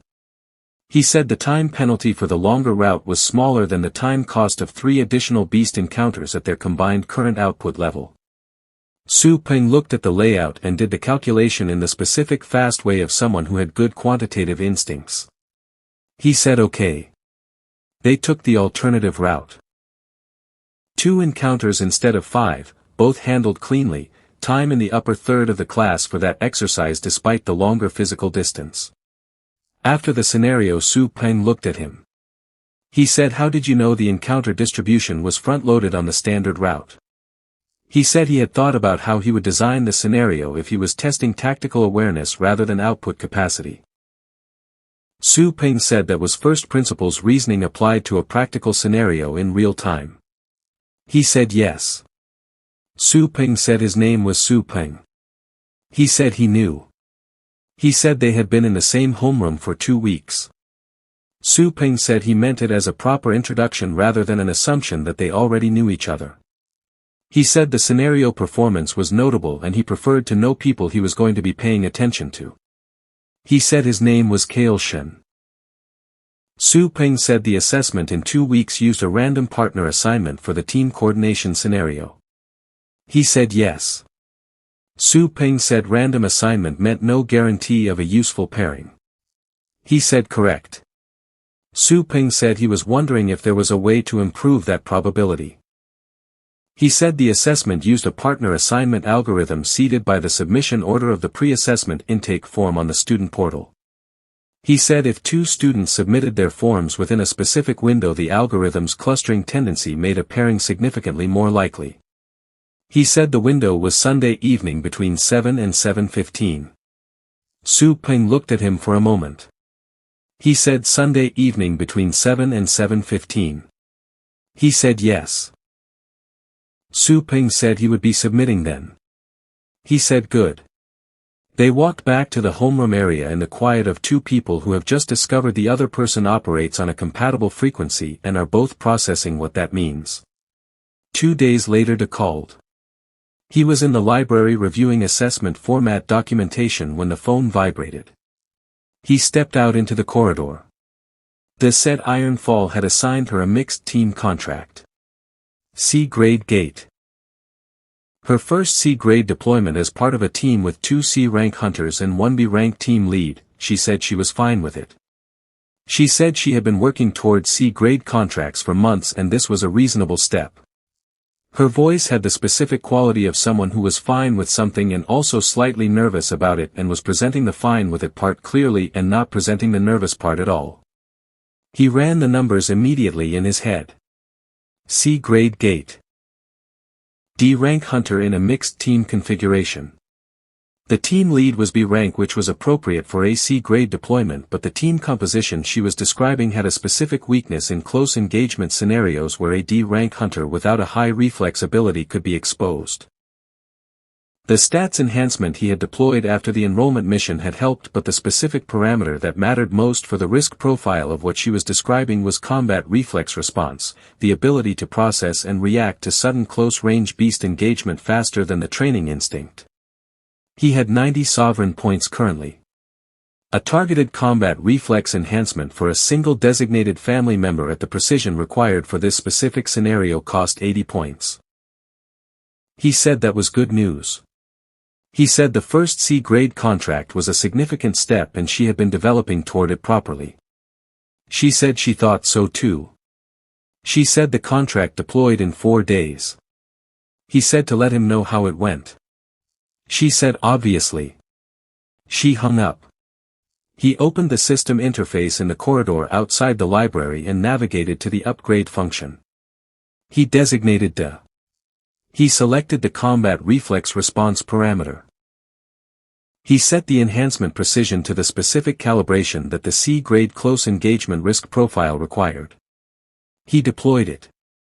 The system confirmed. Enhancement deployed. Integration timeline, 18 hours. Full activation, before contract deployment. He put the phone away and went back into the library. He did not tell De. He sat with the documentation and thought about the fact that he had just made his sister safer without her knowledge and about whether that was the right way to do it. He thought about it for approximately 90 seconds and then he thought about the alternative, which was telling De that her younger brother had a system that could upgrade her combat parameters, and about where that conversation went and what it cost in trust and time that he did not yet have enough of to spend. He went back to the documentation. 4 days later De called again. She said the contract was done. She said the team had cleared the C-grade gate without significant incident. She said there had been one close engagement scenario in the third quarter of the gate interior where a beast had come from an unexpected angle on her position and she had reacted faster than she expected to react, cleaner than her training suggested she would be at that speed. She said she felt sharp. He said it was probably the training rhythm she had maintained across the past month. She said she had not changed her training rhythm. He said that was also possible. He said sometimes development consolidated in ways that were not linear and a plateau period followed by a sudden improvement was not unusual in hunters at her stage. She said that was a very specific and knowledgeable thing for a university student to say about hunter development patterns. He said he had been reading about it. She said he kept saying that about things he should not know this specifically. He said he had been reading a lot. She said he was strange. He said he knew. She said the contract pay was good and she was thinking about what he had said on Saturday about Ironfall and whether it was the right fit for where her ability could go. He said he was glad she was thinking about it. She said she had not decided anything. He said he was not asking her to decide anything yet. She said okay. She hung up. The system notification arrived 30 seconds after the call ended. Protection event credit confirmed. Designated family member in active threat scenario. Combat parameter enhancement activated and functioned as intended. Bonus sovereign points awarded, 50. He had 140 points now. The partial Abyss Accord identification mission would credit 250 points when he confirmed Deng Yifan. Total available going into the assessment would be 390 points, rounding to 400 effectively, which was exactly the cost of Da's ability unlock. The assessment was the mechanism. Everything upstream fed into it and everything downstream came out of it. He thought about Da's voice on the phone saying she felt sharp and not being able to explain why and accepting his deflection because he was her brother and she trusted him even when he was not telling her everything. He thought about the specific weight of that trust and what it required him to be worthy of. He put the phone in his pocket and returned to work. The Deng Yifan discovery happened on a Thursday afternoon practical session, 12 days before the assessment. Deng Yifan was a student he had not initially flagged as significant, average assessment result, unremarkable practical performance, the kind of student who occupied the middle of the room without drawing particular attention. He had not been in the 12 people Kael had identified in orientation week as worth watching. He had simply been present, consistently, in every session, positioned in ways that Kael had not yet analyzed for pattern. The afternoon practical was a group scenario, all 30 Class 7 students deployed in a simulated zone environment simultaneously, each student assigned to a specific quadrant and tasked with handling the beasts in their zone while maintaining awareness of the broader tactical picture. Kael was in the eastern quadrant. Deng Yifan was in the adjacent northern quadrant. Their zones overlapped at the boundary for approximately 8 minutes during the middle of the scenario. The absorption function registered something. Not a combat ability. Not a movement technique or an elemental expression or anything in the category of what a standard hunter assessment would have classified as a significant ability. A sensing ability. Low grade, the kind that the assessment equipment registered as a minor support class function with limited field utility. It appeared on Deng Yifan's official profile as passive environmental awareness, a weak detection ability that was the kind of thing the guild recruiting system noted as useful for certain support roles but not interesting enough to build a career around. The absorption function gave him the full picture. The sensing ability was not what the assessment said it was. The surface function was genuine. It did passively scan the surrounding environment and register the ability signatures of people within range. That part was real and was what the assessment equipment had measured. But underneath the surface scan there was a secondary function that the assessment equipment had not reached, a transmission component that was not separate from the scan but embedded within it. Every time the scan activated it collected the ability signature data of everyone within range and transmitted a compressed version of that data to an external receiver. The scan and the transmission were the same process. The ability did not scan and then transmit. It scanned by transmitting. The output of the sensing function was not stored internally. It went out. He stood in the eastern quadrant handling his scenario beasts and let the full absorption read complete. The transmission was passive. Automatic. Deng Yifan did not choose to transmit each time. The ability was doing it every time it activated, which was continuously during any scenario or practice environment where other ability users were present. Every practical session. Every training exercise. Every assessment. Every moment Deng Yifan had been in a room with other students using their abilities, which was every day of academy life, his ability had been transmitting their signature data to an external receiver. He thought about how long Deng Yifan had been at Tianlong. Second-year student. 14 months. 14 months of ability signature data from every student in every class Deng Yifan had shared a space with, transmitted continuously to an external party. He thought about who would want that data and what they would use it for. The answer arrived with the cold clarity of someone who had spent a first life operating at the level where the politics of the hunter world were visible. The Abyss Accord needed to know which hunters were developing into genuine threats. Which students were going to become S rank or above. The intelligence chain in the academy was an early warning and profiling system. They were building a database of developing hunter talent before that talent became powerful enough to be a problem. He thought about whether Deng Yifan knew. The system mission had said the individual was not aware of the full nature of the organization they were working for. He thought about how an ability could have a hidden transmission function that the holder did not know about. He thought about the process by which a student's ability was initially assessed, the awakening ceremony equipment, the Academy's enrollment assessment equipment, the standard Hunter Guild assessment tools. All of them were calibrated to measure output parameters and combat utility metrics.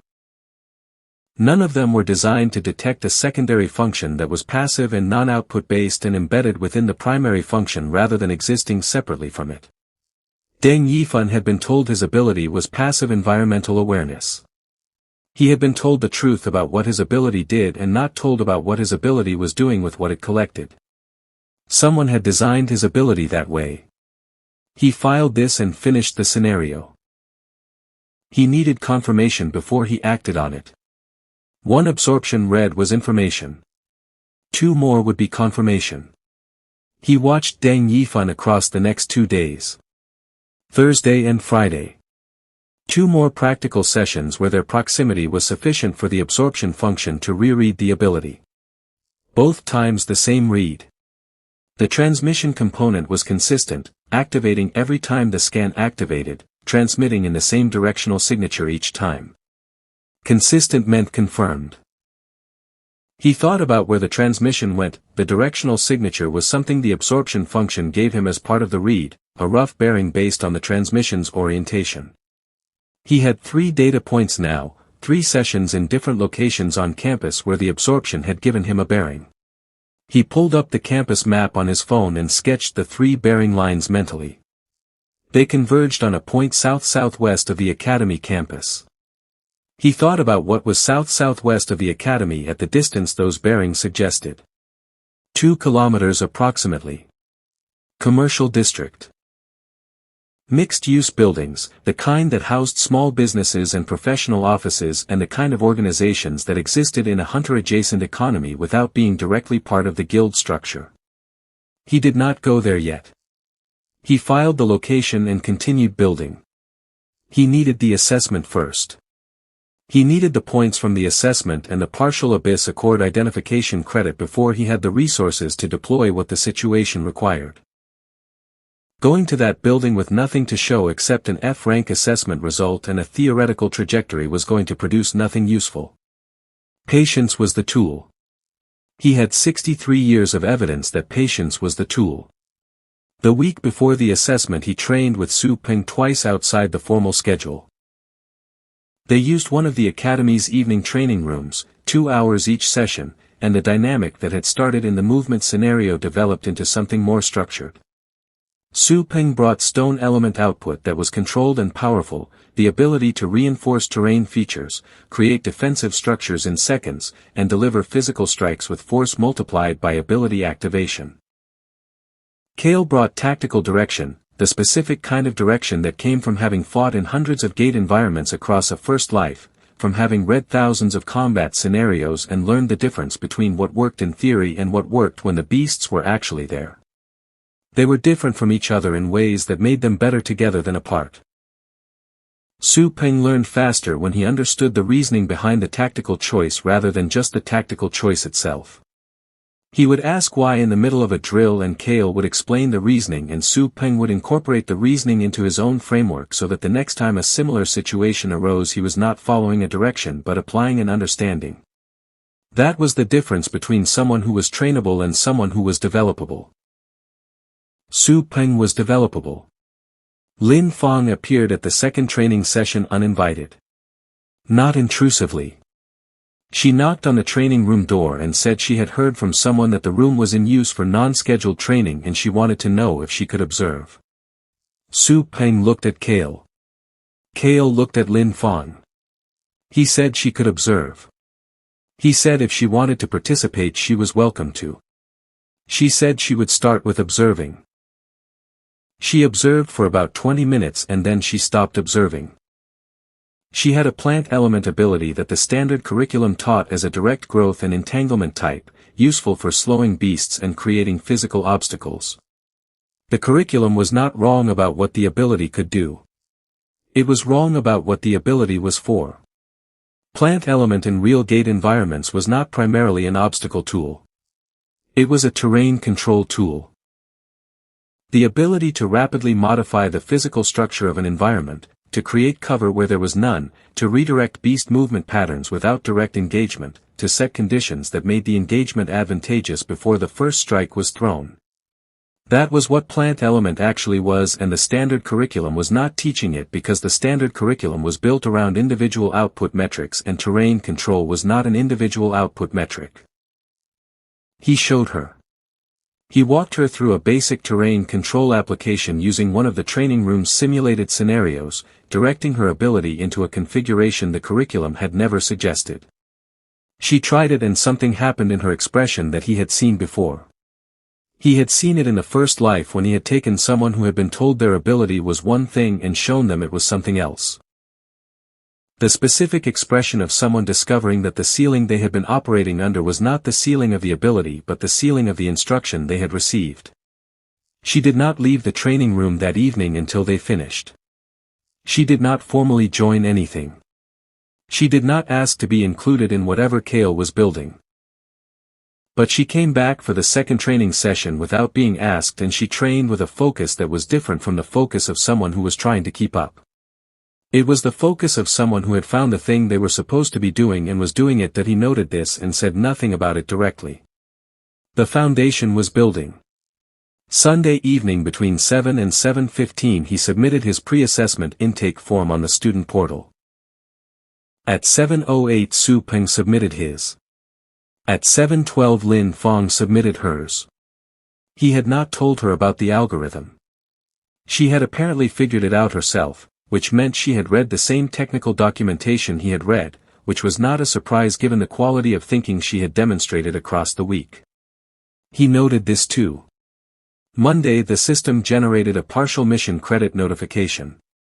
Abyss Accord Intelligence Chain Identification. Phase 1 confirmed. Unwitting Intelligence Asset Identified, Deng Yifan, Class 7, Tianlong Hunter Academy. Relay Asset Identified, Zhao Liang, Class 9, 3rd Year. Partial Reward Released, 250 Sovereign Points. Remaining Reward Pending, Endpoint Identification. He had found the relay student automatically. The absorption function had registered Zhao Liang's ability during a corridor encounter on Friday afternoon when they had passed within 15 meters of each other and Zhao Liang had been using the communication ability that was his official classification. The relay function embedded in it had registered the same way Deng Yifan's transmission function had registered, a secondary component that the surface classification did not reveal. 2 unwitting assets in a chain rather than one. The data from Deng Yifan going to Zhao Liang and from Zhao Liang to the endpoint 2 kilometers away. Neither of them understanding what their ability was actually doing with the data it collected. 250 points added to the 140 he held. Total, 390 points. He looked at the cost of Da's ability unlock. 400 points. He was 10 points short. He looked at the protection event bonus structure. 50 points per confirmed family protection response. He thought about whether there was a way to engineer a protection event in the next 24 hours that was genuine rather than manufactured. He did not think about it for long. He was not going to manufacture danger for his family to generate sovereign points. That was a line he had identified before the regression, and it remained a line regardless of what was on the other side of it. The assessment was tomorrow. 300 points from top 1 performance. Total after assessment, 690 points. He was 290 points above the 400 needed for Da's ability unlock. He went to bed. The morning of the assessment he was in the training room at 6.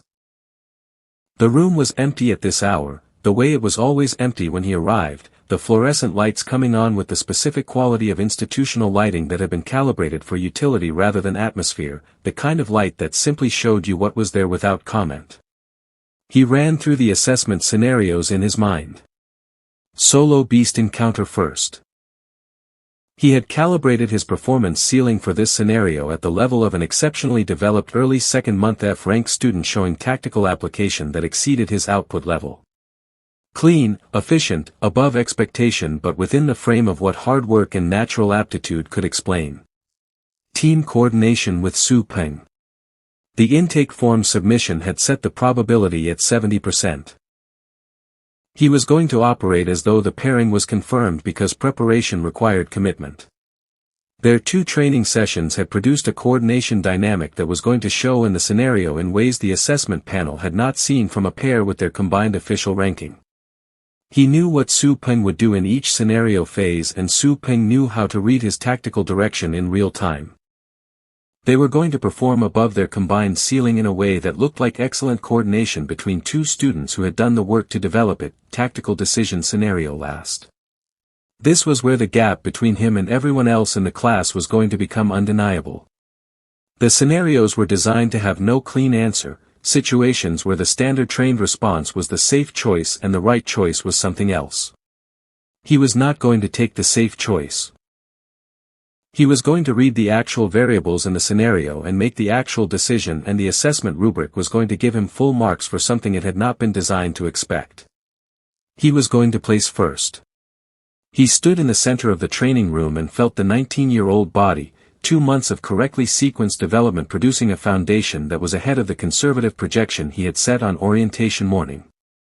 Not what it needed to ultimately become, but significantly more than what F rank at baseline suggested it was.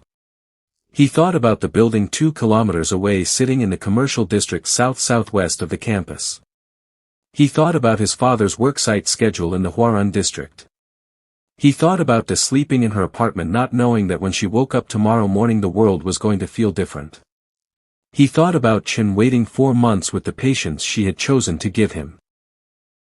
He thought about his mother's treatment plan meeting next week, the medication, the monitoring schedule, the cardiologist's word fortunate sitting in a medical record that was going to change everything downstream. He picked up his bag. He turned off the training room lights. He walked out into the corridor and the academy was beginning to wake up around him, the first sounds of other students moving through the building, the specific energy of an assessment day building in the ambient quality of the space. Da's ability unlock was 400 points away from deploying.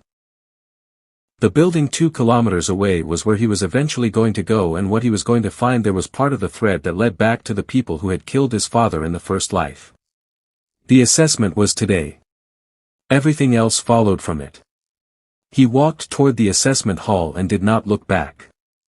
The assessment hall had the specific energy of a space where something that mattered was about to happen. Not manufactured energy. The real kind.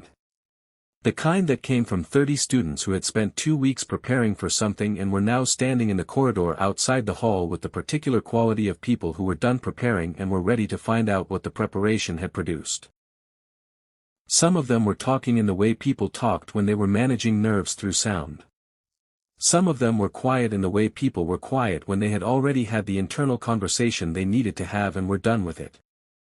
Rong Hai was standing near the front of the group with the composed readiness of someone who had been in high-stakes assessments before and had learned that the corridor wait was a thing to move through rather than a thing to inhabit. Kael stood slightly apart. He had been in more high-stakes situations than everyone in this corridor combined.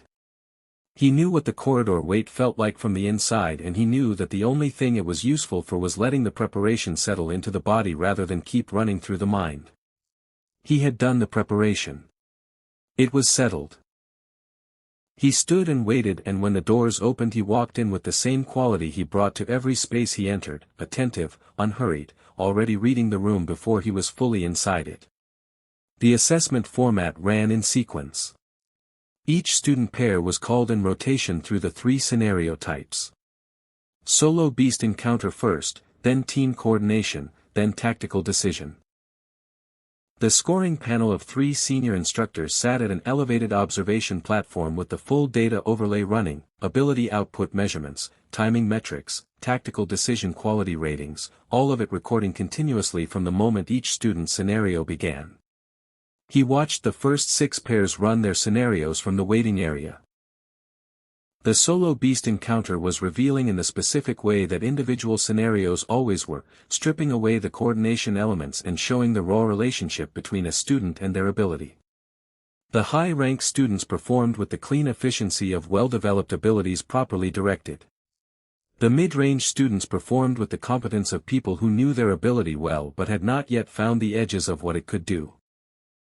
The F and E rank students performed with varying degrees of the controlled effort that characterized early development.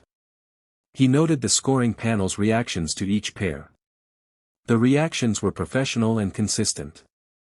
They were watching for specific things in a specific order, and their attention tracked the things they were looking for. He understood what they were looking for. He had been on the other side of assessment processes at every level of the hunter world in the first life, had sat in the room where the evaluations happened and understood how the metrics translated to conclusions. He was not going to give them the metrics they expected. He was going to give them metrics that required a different conclusion than the one his F-rank classification predicted. His name was called. He walked into the solo scenario space. The scenario environment was a standard mid-complexity gate interior simulation, the kind that appeared in actual C and D grade gates, varied terrain with enough cover and movement opportunity to make positioning decisions meaningful. The Beast simulation was calibrated to E grade, one step above his F-rank baseline, appropriate for a first-month assessment where the objective was to see how students handled something slightly above their comfortable range. He let the ability activate. Not the 850 ability pool in its full depth, the foundation he had been building for 2 months, the physical development and the specific technique expressions that a student who had trained with genuine focus and had natural tactical aptitude could plausibly have developed in the time available. He moved through the scenario with the clean economy of someone who was not wasting effort, positioning first, creating the engagement geometry that made the Beast encounter a controlled event rather than a reactive one, using the absorbed wind element footwork technique from Yun Xiaoli in week 1 to manage distance with a precision that the scoring panel would register as exceptional agility for an F-rank student. The Beast came. He handled it. Clean. Efficient. A performance level that was genuinely above F-rank baseline in a way that looked like excellent development and natural aptitude rather than something that should not exist. He did not make it look easy. He let the effort show in the way that real effort showed, the specific texture of someone operating near the edge of their current capacity rather than within it. The edge he was operating near was calibrated. It was not his actual edge. But it looked like his actual edge from the outside, and that was the instrument he was using. The scoring panel made notes. He walked back to the waiting area. Su Peng was called 3 pairs later. He watched Su Peng move through the solo scenario with the stone element ability at full expression, the power there and the control good, but the tactical positioning defaulting to the trained response framework rather than reading the specific scenario in front of him. 3rd or 4th place material based on the solo scenario alone. The team coordination scenario was where the different picture would emerge. The team coordination assignments were announced. Su Peng and Kael. The 70% probability had held. They walked into the team coordination environment together and Su Peng looked at him with the brief expression of someone confirming that the thing they had prepared for was the thing that was actually happening. The scenario was a gate interior with 3 distinct zones, each containing beast concentrations that required the team to make decisions about sequence and resource allocation.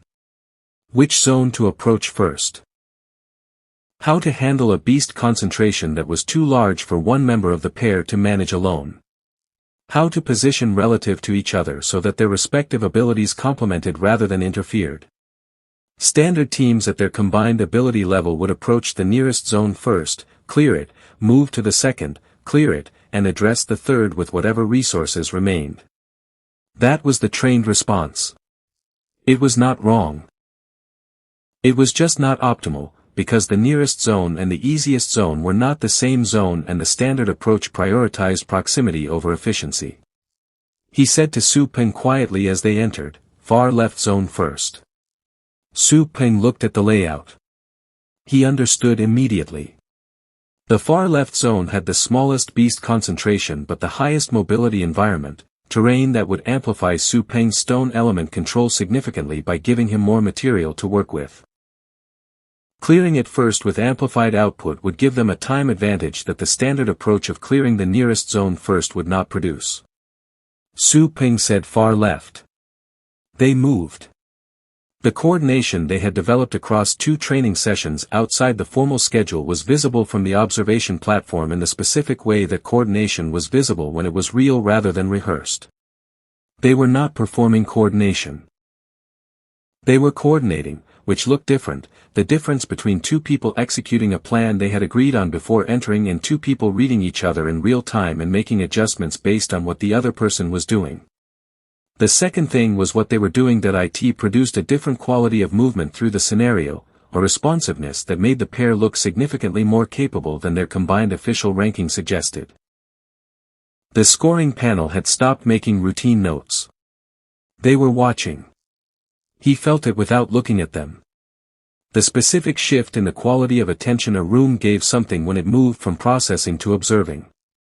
They cleared all 3 zones in a time that placed them in the top performance bracket for the scenario regardless of ability rank, which was an outcome that the combined F and B rank classification of their pair did not predict.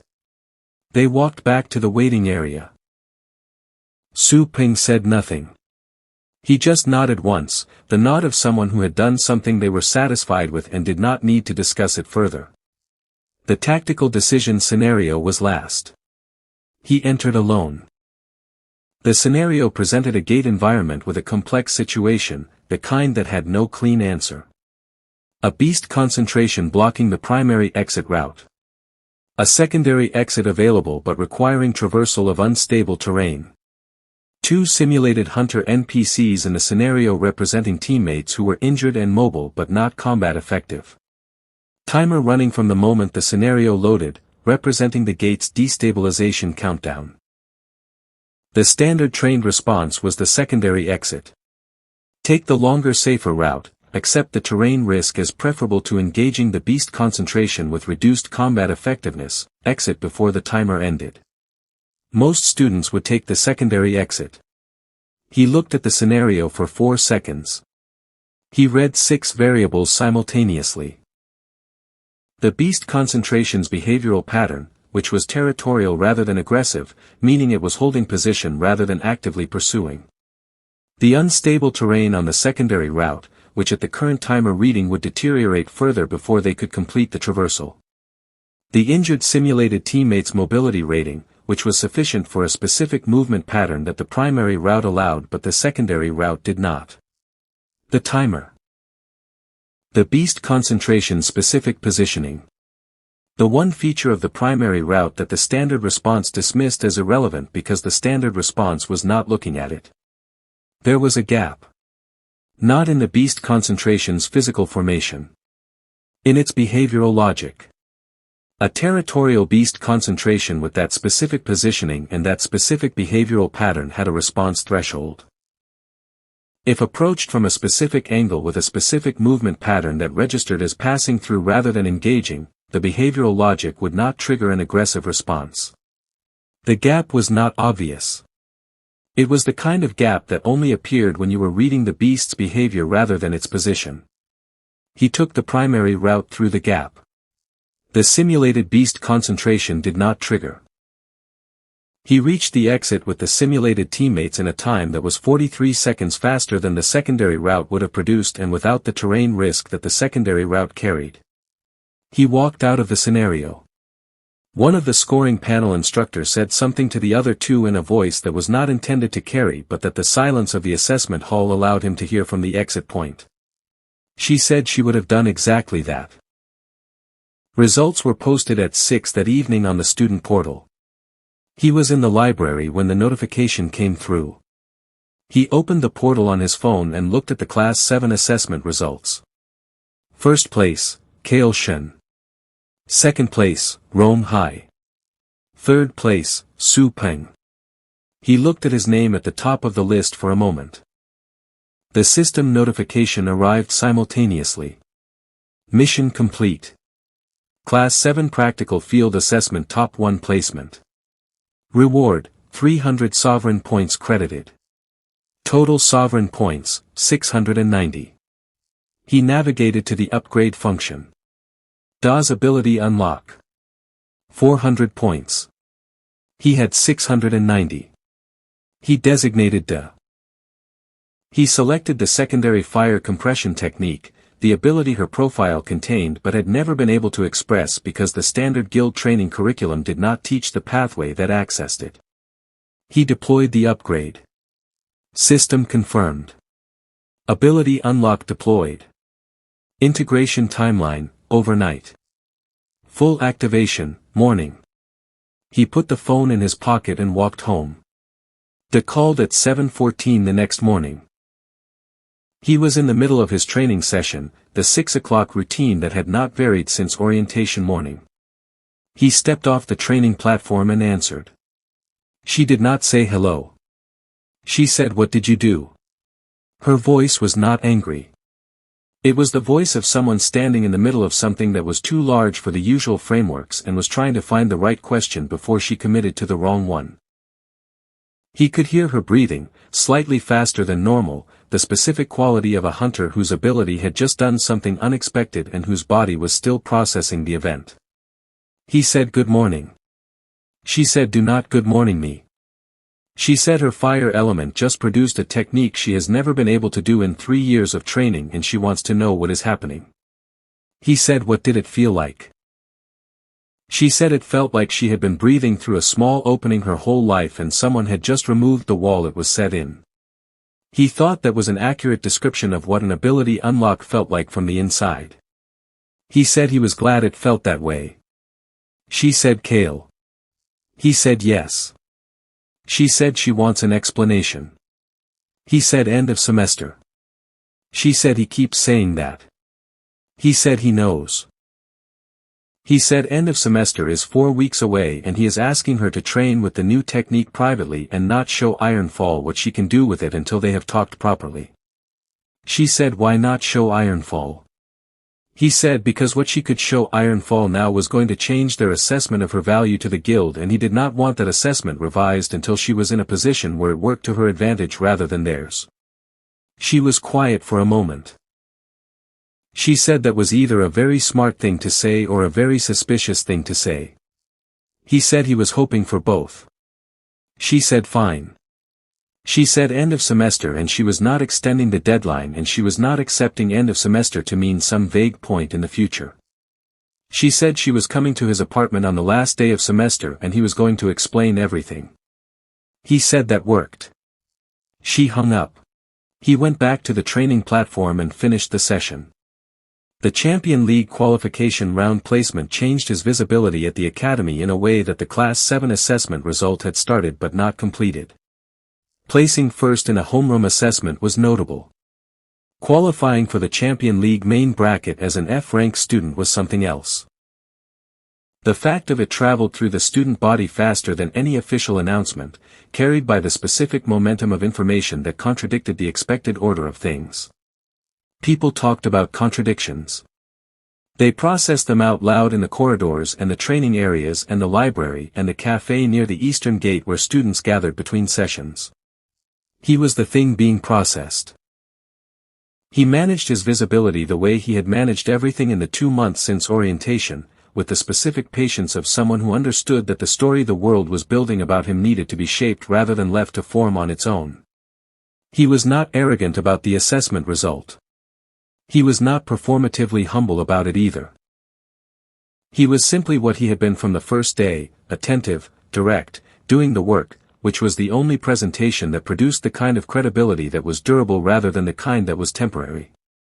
3 days after the qualification round, Hao Jin found him in the Eastern Training Corridor. Hao Jin was B-rank lightning element, from a family with no hunter background, who had passed the Tianlong entrance exam on raw ability and had been passed over by 3 major guilds during the first semester recruitment drive despite his ability level. He approached without preamble, the directness of someone who had decided what he was going to say before he said it and was not interested in the conversational approach that involved building to the point gradually. He said he had been watching the assessment result and the qualification round performance. Kael said okay. He said he wanted to know if what Kael was building had room for someone who brought what he brought. Kael looked at him. He said, "What do you bring?" Hao Jin said he had a B-rank lightning element ability that the major guilds had decided was not interesting enough despite the rank because his background did not fit their recruitment profile. He said he had been at Tianlong for 4 months and had been watching the way the guild recruitment system worked and had concluded that the system was not going to give him what he deserved based on his ability and that waiting for it to change its mind was not a strategy. He said he was interested in something that was being built from a different premise and he had seen enough of what Kael was doing to believe the premise was real. Kael said the premise was real. Hao Jin said, "Then was there room?" Kael said yes. He said the timeline was end of semester for anything formal. He said between now and then he was asking Hao Jin to train with the group that had formed around the non-scheduled sessions in the evening training rooms and to let the work speak for itself before any formal structure was discussed. Hao Jin said that was reasonable. Kael said Sunday evening. Eastern Training Room 4. 7 o'clock. Hao Jin said he would be there.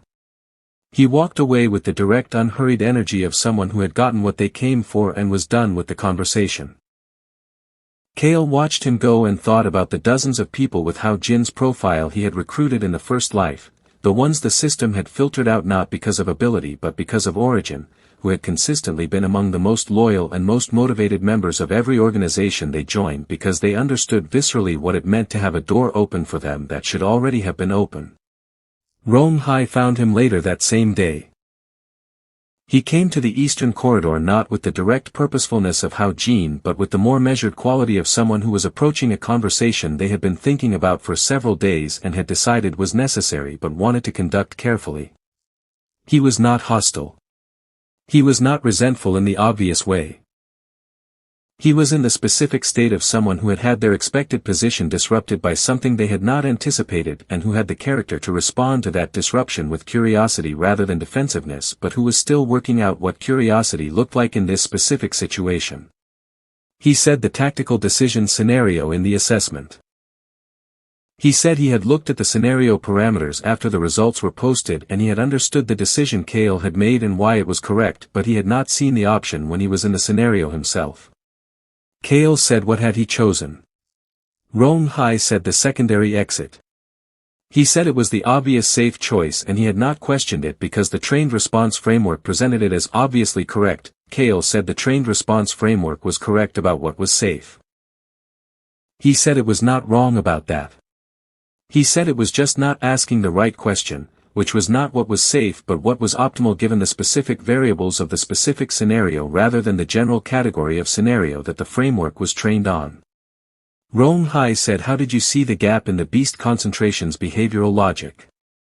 Kael said he had been studying beast behavioral patterns in the Academy's research database alongside the standard training curriculum. He said the behavioral logic of territorial beast concentrations was documented in the research literature in ways that the standard curriculum did not incorporate because the standard curriculum was designed for general field deployment rather than scenario-specific optimization. This was true. It was also incomplete.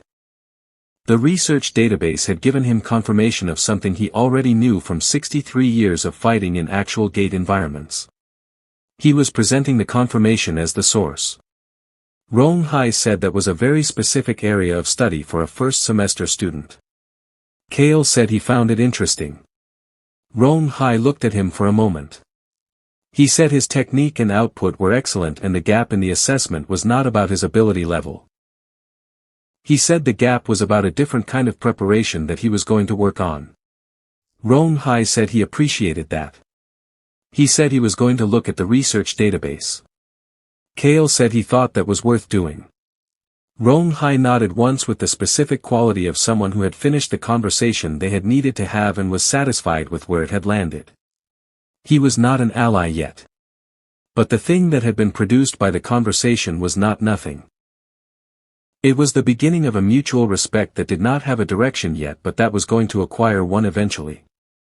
The Family Protection Network generated its first gate alert near his father's worksite on a Tuesday afternoon during the third week of the Champion League bracket.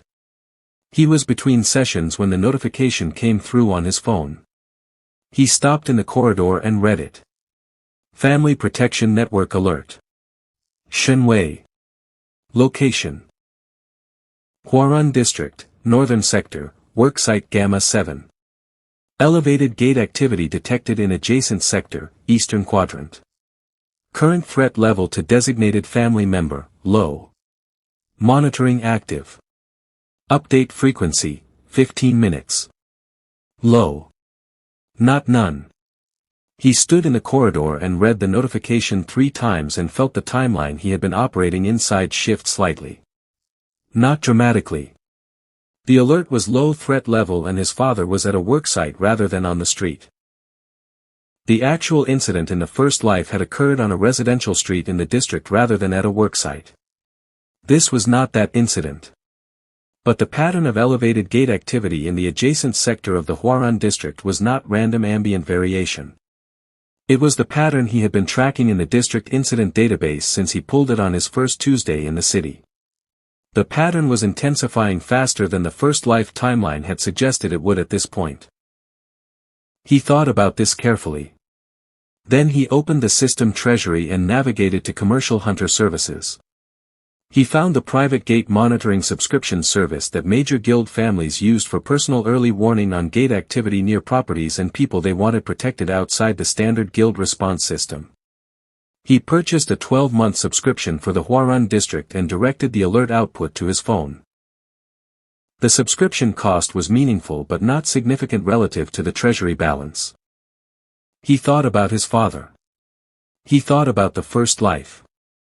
His father on the way home from a worksite, walking through the residential street he always used because it was 10 minutes faster than the main road, the gate opening without warning, the response team 40 minutes away when the standard response time for that district was 14 minutes. The specific math of the gap between 14 minutes and 40 minutes and what that gap meant for a man who was not a hunter and had no combat ability and had simply been on the wrong street at the wrong moment. He needed to tell his father something. Not everything. Not tonight, not in the middle of the semester when the family meeting he was planning for the last day of semester was the right context for everything. But something specific enough to change his father's behavior in the Huarun district in a way that would matter when the real incident arrived. That evening at dinner he waited until the meal was finished and his mother was in the kitchen and his father was settling into his after-dinner routine before he said anything. He said he had been reading a hunter industry analysis report on gate activity patterns in the city's residential districts. His father looked at him. He said the Huarun district was showing a pattern of elevated ambient gate activity that the report identified as a risk factor for unpredictable gate emergence in the residential streets adjacent to the main commercial and worksite zones. His father said he had not seen anything about that from the guild standard monitoring. Kael said the standard monitoring was not calibrated to detect the specific pattern the report identified. He said it was an academic analysis rather than a guild operational finding and it had not been formally incorporated into the monitoring protocols yet. His father said, what did the report recommend? He said it recommended that people working in the district share their daily route and schedule with someone who could track the specific elevated activity days and suggest route modifications when the risk metric was elevated. His father looked at him with the expression that parents had when their children said something that was simultaneously impressive and slightly alarming, the expression that contained "I did not know you knew about this kind of thing and I am not sure what to do with the fact that you do and I think I should probably listen to you." His father said he did not know Kael read Hunter industry analysis reports. Kael said he read a lot. His father said apparently. His father said what did he need from him specifically? Kael said he needed his father to send him the worksite schedule at the beginning of each week and to let him know if the route changed during the week. He said he had set up a monitoring system that would flag the specific days when the Huarun district risk metric was elevated and on those days he would let his father know to take the longer main road route rather than the residential street shortcut. His father said the residential street was 10 minutes faster. Kael said he knew. He said 10 minutes mattered less than the thing he was not saying directly and he was asking his father to trust him on that. His father looked at him for a long moment. Then he said okay. He said he would send the schedule Sunday evening before the work week started. Kael said thank you. His father said he was going to ask him eventually where the real explanation was. Kael said he knew. He said he was going to give it to him before the end of semester. His father said he was holding him to that. He said he knew.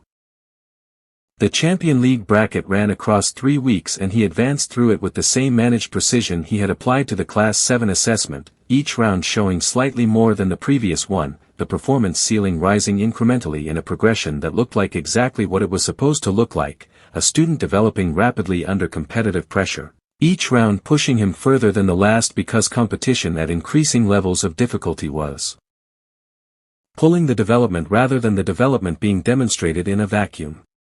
The Guild Scout was at every bracket event. She had brought a colleague by the second round, another woman who moved through the observation area with the specific quality of someone senior enough that she did not need to perform seriousness to convey it. They watched with the professional attention of people who were trying to understand something they had not seen before and were not willing to commit to a conclusion before they had enough data to be confident in it. The network solidified across the bracket weeks. Sunday evening training sessions in Eastern Training Room 4 became a fixed point in the week. Su Peng arriving first, always, with the consistency of someone who treated commitments as structural. Lin Fang arriving second with the focused energy of someone who had found the thing she was supposed to be doing. Hao Jin arriving third after the first Sunday, and then consistently, with the specific quality of someone who had made a decision and was not in the habit of reconsidering decisions once they were made. The 4 of them trained together and each session produced something that none of them could have produced individually. Su Peng's stone element output directed by Kael's tactical framework, Lin Fang's battlefield control creating environmental advantages that the tactical framework could exploit, Hao Jin's lightning element speed operating in the gaps that the environmental control opened. For different abilities building a coordination dynamic that made each of them better in ways that their official ranking assessments had not predicted. Lin Fang's plant element was developing fastest. She had taken the terrain control framework he had shown her in the first week and had been building on it every session in a way that reflected the specific kind of intelligence that absorbed a principle and then extended it beyond what it had been shown to do. She was teaching herself things about her ability that Kael had not taught her, finding applications that came from her own understanding of what the terrain control logic could produce. He watched this happen and noted it as the marker of someone who was not going to be developed by instruction alone but who would develop beyond instruction and needed space to do it. He gave her the space. During the 3rd week of the bracket, Rong Hai appeared at the Sunday session. Not invited. Not preceded by any conversation. He simply showed up at 7 o'clock and looked at the 4 people already in the training room and said he had heard there was a non-scheduled training session in this room on Sunday evenings and he wanted to observe if that was acceptable. Kael looked at him. He said it was acceptable. Rong Hai observed for the entire session and did not participate and did not say much. He watched with the full attention of someone who was processing something significant and was taking it seriously enough to stay quiet until he understood it properly. After the session, as people were gathering their equipment, Rong Hai said to Kael that the coordination dynamic the group had was not something the standard training curriculum produced. Kael said no. Rong Hai said what produced it. Kael said understanding what each ability actually was rather than what the curriculum said it was, and building the coordination around the actual abilities rather than the classified versions of them. Rong Hai was quiet for a moment. He said he would like to come back next Sunday. Kael said the session started at 7. Chen came to the semi-final round. He did not invite her. She sent a message Thursday saying she had seen the bracket results and the semi-final was Saturday and she was coming. Not a question, she sat in the observation area and he was aware of her presence the way he was always aware of Chen's presence in a room, the specific quality of attention she brought to things she was watching seriously.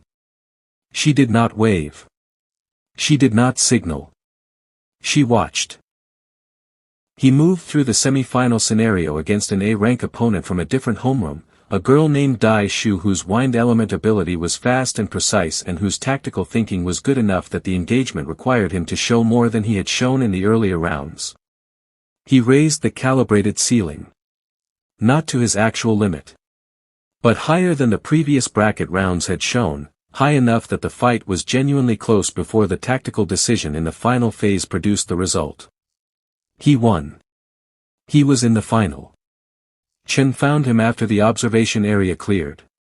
She stood in front of him with the directness that was specifically Chen and looked at him for a moment before she spoke. She said she had figured out the question. He said what question?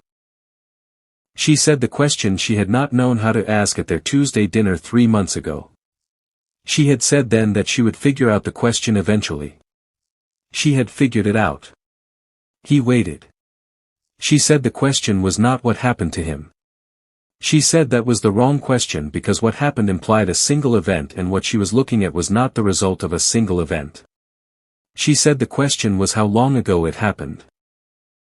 She said the tactical decisions he was making in that semi-final scenario were not decisions that came from 2 months of university training. The speed of reading. The specific variables he was choosing to pay attention to. The way he moved through a situation like someone who had been in situations like it many times before and was applying accumulated experience rather than applying trained responses. She said she was not asking him to explain it today. She said she was asking him to know that she knew. He said okay.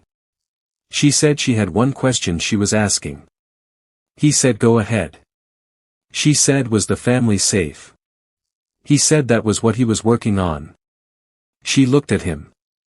She said okay. She said that was enough for today. She went home. He stood outside the arena building in the specific quiet of someone who had just been seen accurately by someone who mattered to them and was sitting with what that felt like. Chen had always been the one who saw things. In the first life he had not appreciated that enough. He had not appreciated most things enough until they were gone. He was trying to correct that in this life, not as a performance of appreciation but as a genuine reorientation of how he spent his attention. She saw him. He was grateful for that. The Champion League final was on a Friday, the event was open to the public and the arena was at capacity. Guild Scouts occupied a dedicated section of the observation area, 12 organizations represented. The kind of attendance that the final bracket always produced because the final bracket was where the decisions were made about which students were going to be recruited before they graduated and which organizations were going to get first access to the talent the academy had developed. That he was in the holding area before the event started when the scope of the attention hit him in a specific way. Not nervousness, something more precise than that, the awareness that what happened in the next 2 hours was going to produce a public record that was going to exist in the Hunter world's institutional memory regardless of what he did afterward. He could manage the narrative around it. He could shape what it meant and what people concluded from it. But the record itself was going to be there, indelible, and he was choosing the version of himself that the record was going to show. He had made the choice already. He was here to win. His opponent in the final was Rong Hai. The matchup had been visible as likely from the quarterfinal round, and the Academy had processed it with the specific interest that people gave to narratives that contained a clear shape. The top-assessed student against the student who had disrupted the expected order. A rank output against F-rank tactical decision-making. The expected result of ability hierarchy against the actual result of the bracket. The scoring format for the final ran 3 phases with equal weighting. Individual output phase first. Team coordination phase second. Solo tactical scenario last. The individual output phase was first, and he went into it with a clear plan. He was going to lose it. Not by performing poorly. By performing at his calibrated ceiling, which was genuinely below a rank output, which Rong Hai's ability genuinely produced. There was no version of the individual output phase where F-rank development, even exceptionally rapid F-rank development, matched a rank reinforcement ability in raw output metrics. The phase was measuring the thing that the assessment ranking measured, and the ranking said Rong Hai was ahead. Rong Hai's individual output phase performance was technically excellent. The reinforcement ability at full expression produced the kind of metrics that a rank classification predicted, and the scoring panel noted with the specific recognition that technically excellent performance always received. Clean. Powerful. Nothing wasted. Kael's individual output phase performance was above F-rank baseline in the way that 2 months of correctly sequenced development produced. The calibrated ceiling held exactly where it needed to be, showing enough that the gap from the baseline was significant but not showing so much that the gap from Rong Hai's output raised questions that needed answering before the rest of the event. The phase result was what the ability rankings predicted. Rong Hai won the individual output phase. The crowd responded with the confirmation of what they had expected to see. The natural order reasserting itself. The F-rank student performing above expectation, but the A-rank student's output being what a rank output was supposed to be. He walked back to the holding area for the phase break. He was not concerned. The team coordination phase was next, and his partner assignment had been managed through the same intake form algorithm that had produced the Su-Ping pairing in the Class 7 assessment. He had submitted his form at the appropriate window 3 days before the final. The algorithm had done the rest. His partner for the team coordination phase was Lin Fong. Lin Fong entered the coordination scenario environment with him, and the look she gave him when she saw the scenario layout was the look of someone who had understood immediately what was being offered and was already working out how to use it. The scenario was an open terrain gate environment with a large beast concentration at the center and 3 approach vectors. The standard approach for a team at their combined official rank level was the defensive approach vector, the one that minimized exposure during the approach and used the natural terrain features to limit the beast concentration's ability to engage on multiple fronts simultaneously. The standard approach did not use Lin Fong's ability well. Her plant element battlefield control was most effective when the terrain was being actively modified to create engagement conditions that did not exist at the start of the scenario. The defensive approach used existing terrain. It did not create new terrain. Using her ability in the defensive approach was using her ability to reinforce what was already there rather than to change what was there, which was a fraction of what the ability could actually produce. He said to her quietly as they entered, "We are going to change the field before we engage." She said she knew. They went to the aggressive approach vector, the one that the scoring panel would have expected from a team with significantly higher output ratings than their combination produced, and Lin Fong's plant element began working. What she built was not obvious to watch. It did not produce dramatic visible effects the way a fire element or an earth element did. It produced subtle changes in the terrain that were individually small and cumulatively transformative. Cover where there had been open ground. Channeling where the beast concentration had free movement range. Footing modifications that disrupted the beast concentration's natural mobility pattern without the beast's understanding why their movement felt different. By the time the engagement actually began, the field was not the field that had existed at the scenario's start. Rong Hai's approach vector in his team coordination phase had been the defensive approach. His partner was a solid B-rank student and they had performed well within the framework of what that combination was supposed to produce. What Kael and Lin Fong produced was outside the framework of what their combination was supposed to produce. The scoring panel's notes during the phase were longer than they had been for any previous pair. He did not hear what they were saying, but he saw the specific quality of their attention, which was the quality of professionals watching something they were going to need to discuss after the event. Phase result. Narrow but clear. Kael and Lin Fong's coordination score was above Rong Hai's team score by a margin that the combined official ranking of the two pairs did not explain. The overall score after two phases was level. The tactical scenario was the deciding phase. He entered the final scenario alone. It was more complex than the Class 7 assessment scenario had been. The variables were more numerous and less cleanly separated. The timer was shorter relative to the decision complexity. The scenario had been designed for the Champion League final specifically, calibrated to challenge students at the highest level the Academy's first-year cohort was expected to produce. He read the scenario in the first 20 seconds. 8 variables. Not 4 like the Class 7 assessment. 8, several of which were interdependent in ways that made them need to be read simultaneously rather than sequentially. He processed them in the specific way that 63 years of gate environments had built into the processing architecture of his thinking, not consciously as a list of variables being checked off but as a whole picture being read at once, the way an experienced hunter read a gate interior on entry, not cataloging threats but understanding the space. There was a decision available in the scenario that the complexity of the variable set obscured. The correct response to complex multivariable scenarios in the trained response framework was to identify the highest priority variable and optimize for it at the expense of the lower priority variables. This produced a reliable outcome. It did not produce the optimal outcome, because the optimal outcome required reading the interdependencies between the variables and finding the response that served multiple variables simultaneously rather than optimizing for one at the expense of others. He made that decision. 14 seconds into the scenario. The scoring panel instructor who had said during the Class 7 assessment that she would have made exactly the same decision was in the observation platform for the Champion League final.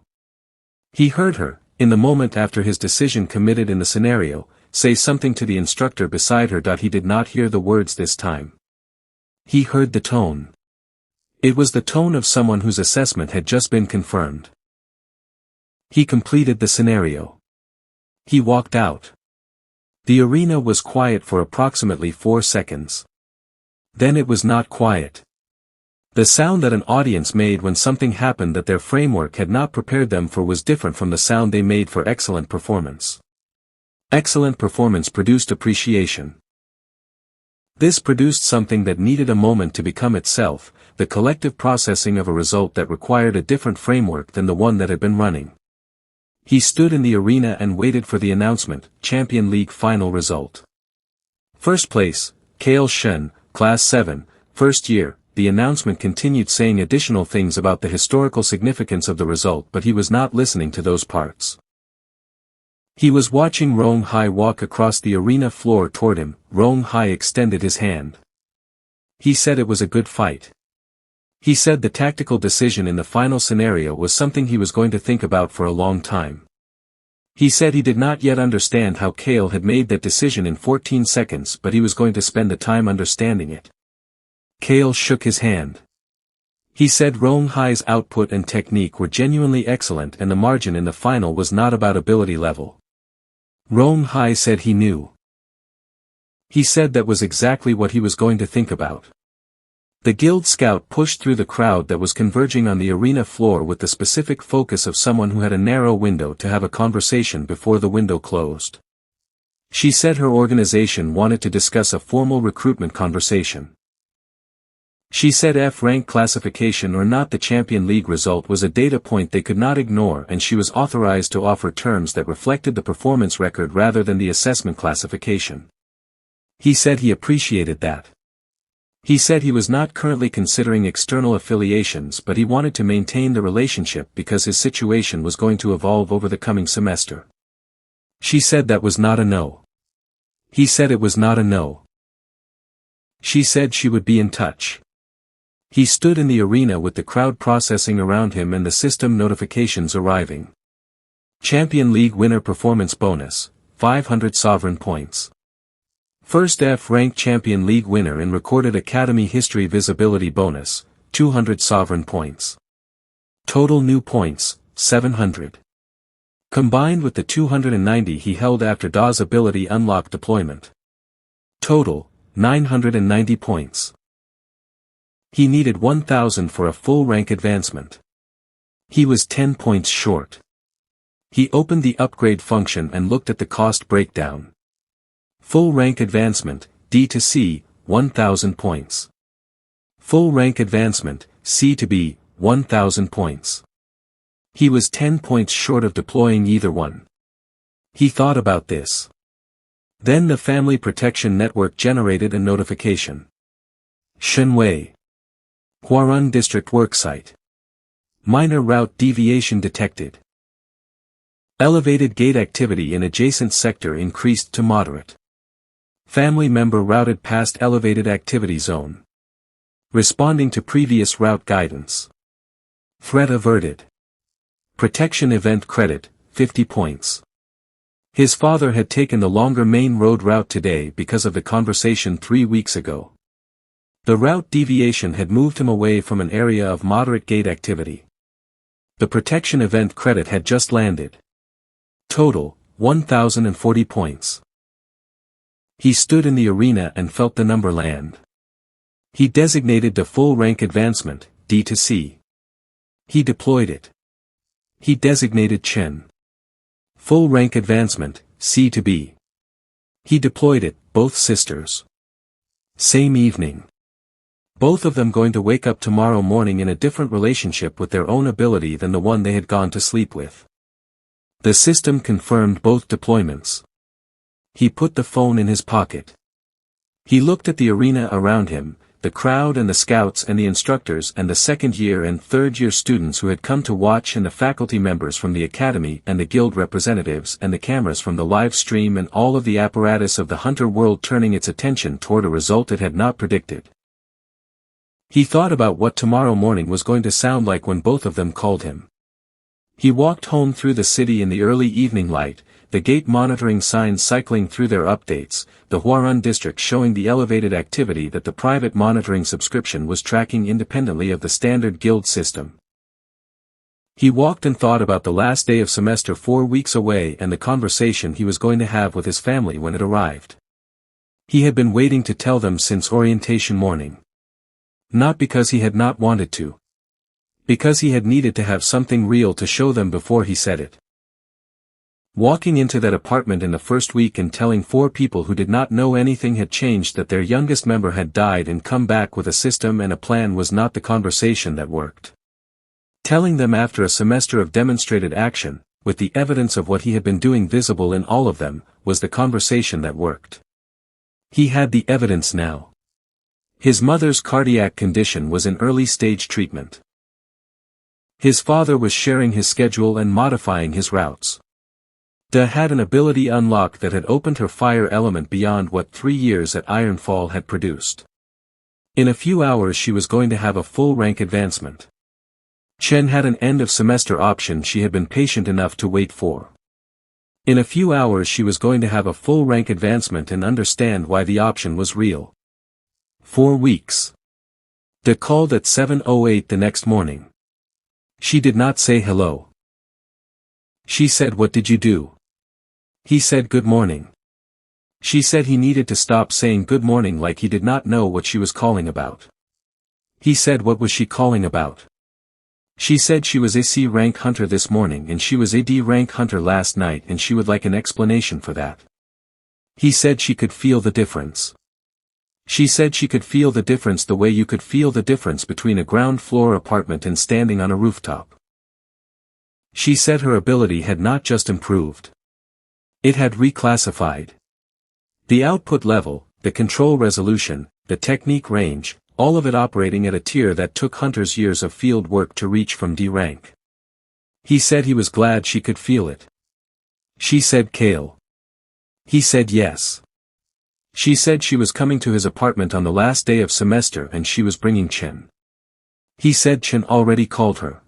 She said Chen called her at 6:53 and they had compared notes and the situation was the same for both of them. Chen had gone from C to B overnight. She had gone from D to C. She said they had a lot to discuss and they were doing it in person. He said the last day of semester. His apartment. He would tell their parents to be there. She said their parents. He said all four of them. She was quiet for a moment. She said, how much of this have you not told us? He said everything important. He said that was what the last day of semester was for. She said fine. She hung up. He opened the system interface and checked the sovereign points balance. 40 points remaining after the 2 rank advancements. He looked at the mission list. The Abyss Accord endpoint identification mission still had 250 points pending and a new bonus of 300 points for full chain identification that he had Apex Security Consulting identified and Shenguowei named. The full endpoint identification required confirming the connection between Shenguowei and the Abyss Accord's operational role in the Regional Coordination Center. He was not ready to make that confirmation yet. He needed more standing and more information. The second semester was going to be where that thread was pulled properly. He thought about Apex Security Consulting on the 4th floor of the building 2 kilometers from the academy. He had photographed it and filed it and noted the registered name and the guild contractor registry entry. He had not gone inside. He was not going inside yet. He thought about Shenguowei's name in a closed investigation file from the First Life. An investigation that had been opened and then quietly ended before it reached conclusions, which meant someone had managed its closure, which meant Shenguowei had either managed it himself or had access to people who could manage it for him. He was going to understand which one in the second semester. But not yet. The last day of semester was in 4 weeks. He spent those 4 weeks building. The Academy's second-month practical curriculum moved into more complex territory, gate simulation environments at higher difficulty levels, team coordination scenarios with more variables, ability combination exercises that pushed students to work outside their individual capability ranges.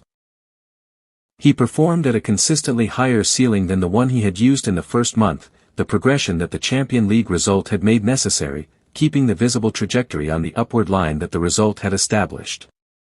The Sunday sessions continued and grew. Rong Hai came back the Sunday after the Champion League final and participated rather than observed, and the dynamic of his entry into the group was smoother than Kael had expected, partly because Rong Hai had the character to set aside the Champion League result and engage with the training on its own terms, and partly because what the group was doing was interesting enough that the competitive context was irrelevant to the value of being inside it. 6 people in Eastern Training Room 4 on Sunday evenings now. Su Peng, Lin Fang, Hao Jin, Rong Hai, and a student named Bai Shu who had followed Hao Jin to the 3rd session with the specific quality of someone who had heard about something from someone they trusted and wanted to see it for themselves. The Sunday sessions were becoming the thing he had said to Chen they would become, the foundation that was going to have something concrete to show at the end of the 4 months. The last day of the first semester arrived. His mother made tea.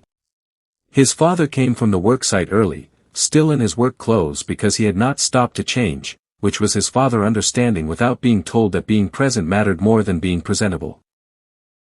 De and Chen arrived together, which Kael had expected because they had coordinated on the way over, and they came through the door with the combined energy of 2 people who had spent the transit time finalizing the approach they were going to take to the conversation. All 4 of them around the kitchen table. He sat across from them. He said he had something to tell them and he was asking them to let him say all of it before they responded. His mother said okay. His father said go ahead. De looked at Chen and Chen looked at De. He told them.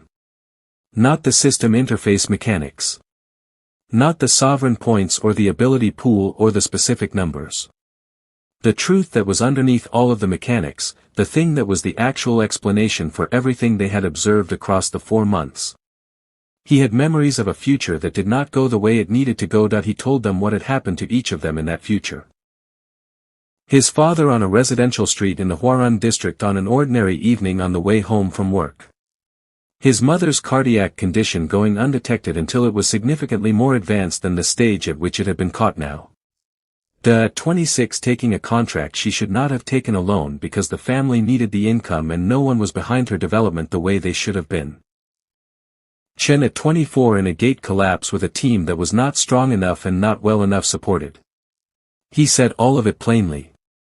The way you said true things that were going to be heavy regardless of how you said them. The table was quiet when he finished. His father spoke first.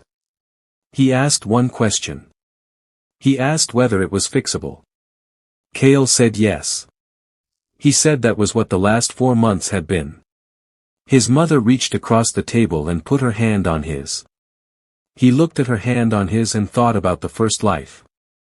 63 years. A penthouse ceiling. Alone. De looked at Chen. Chen looked at De. The specific exchange of two sisters who had known each other their whole lives and did not need words for the most significant communications between them. Then De looked at him. She said, "What do you need us to do?" He said specifically what he needed from each of them. His mother to follow the treatment plan, every element of it, without arguing about the cost of any of it.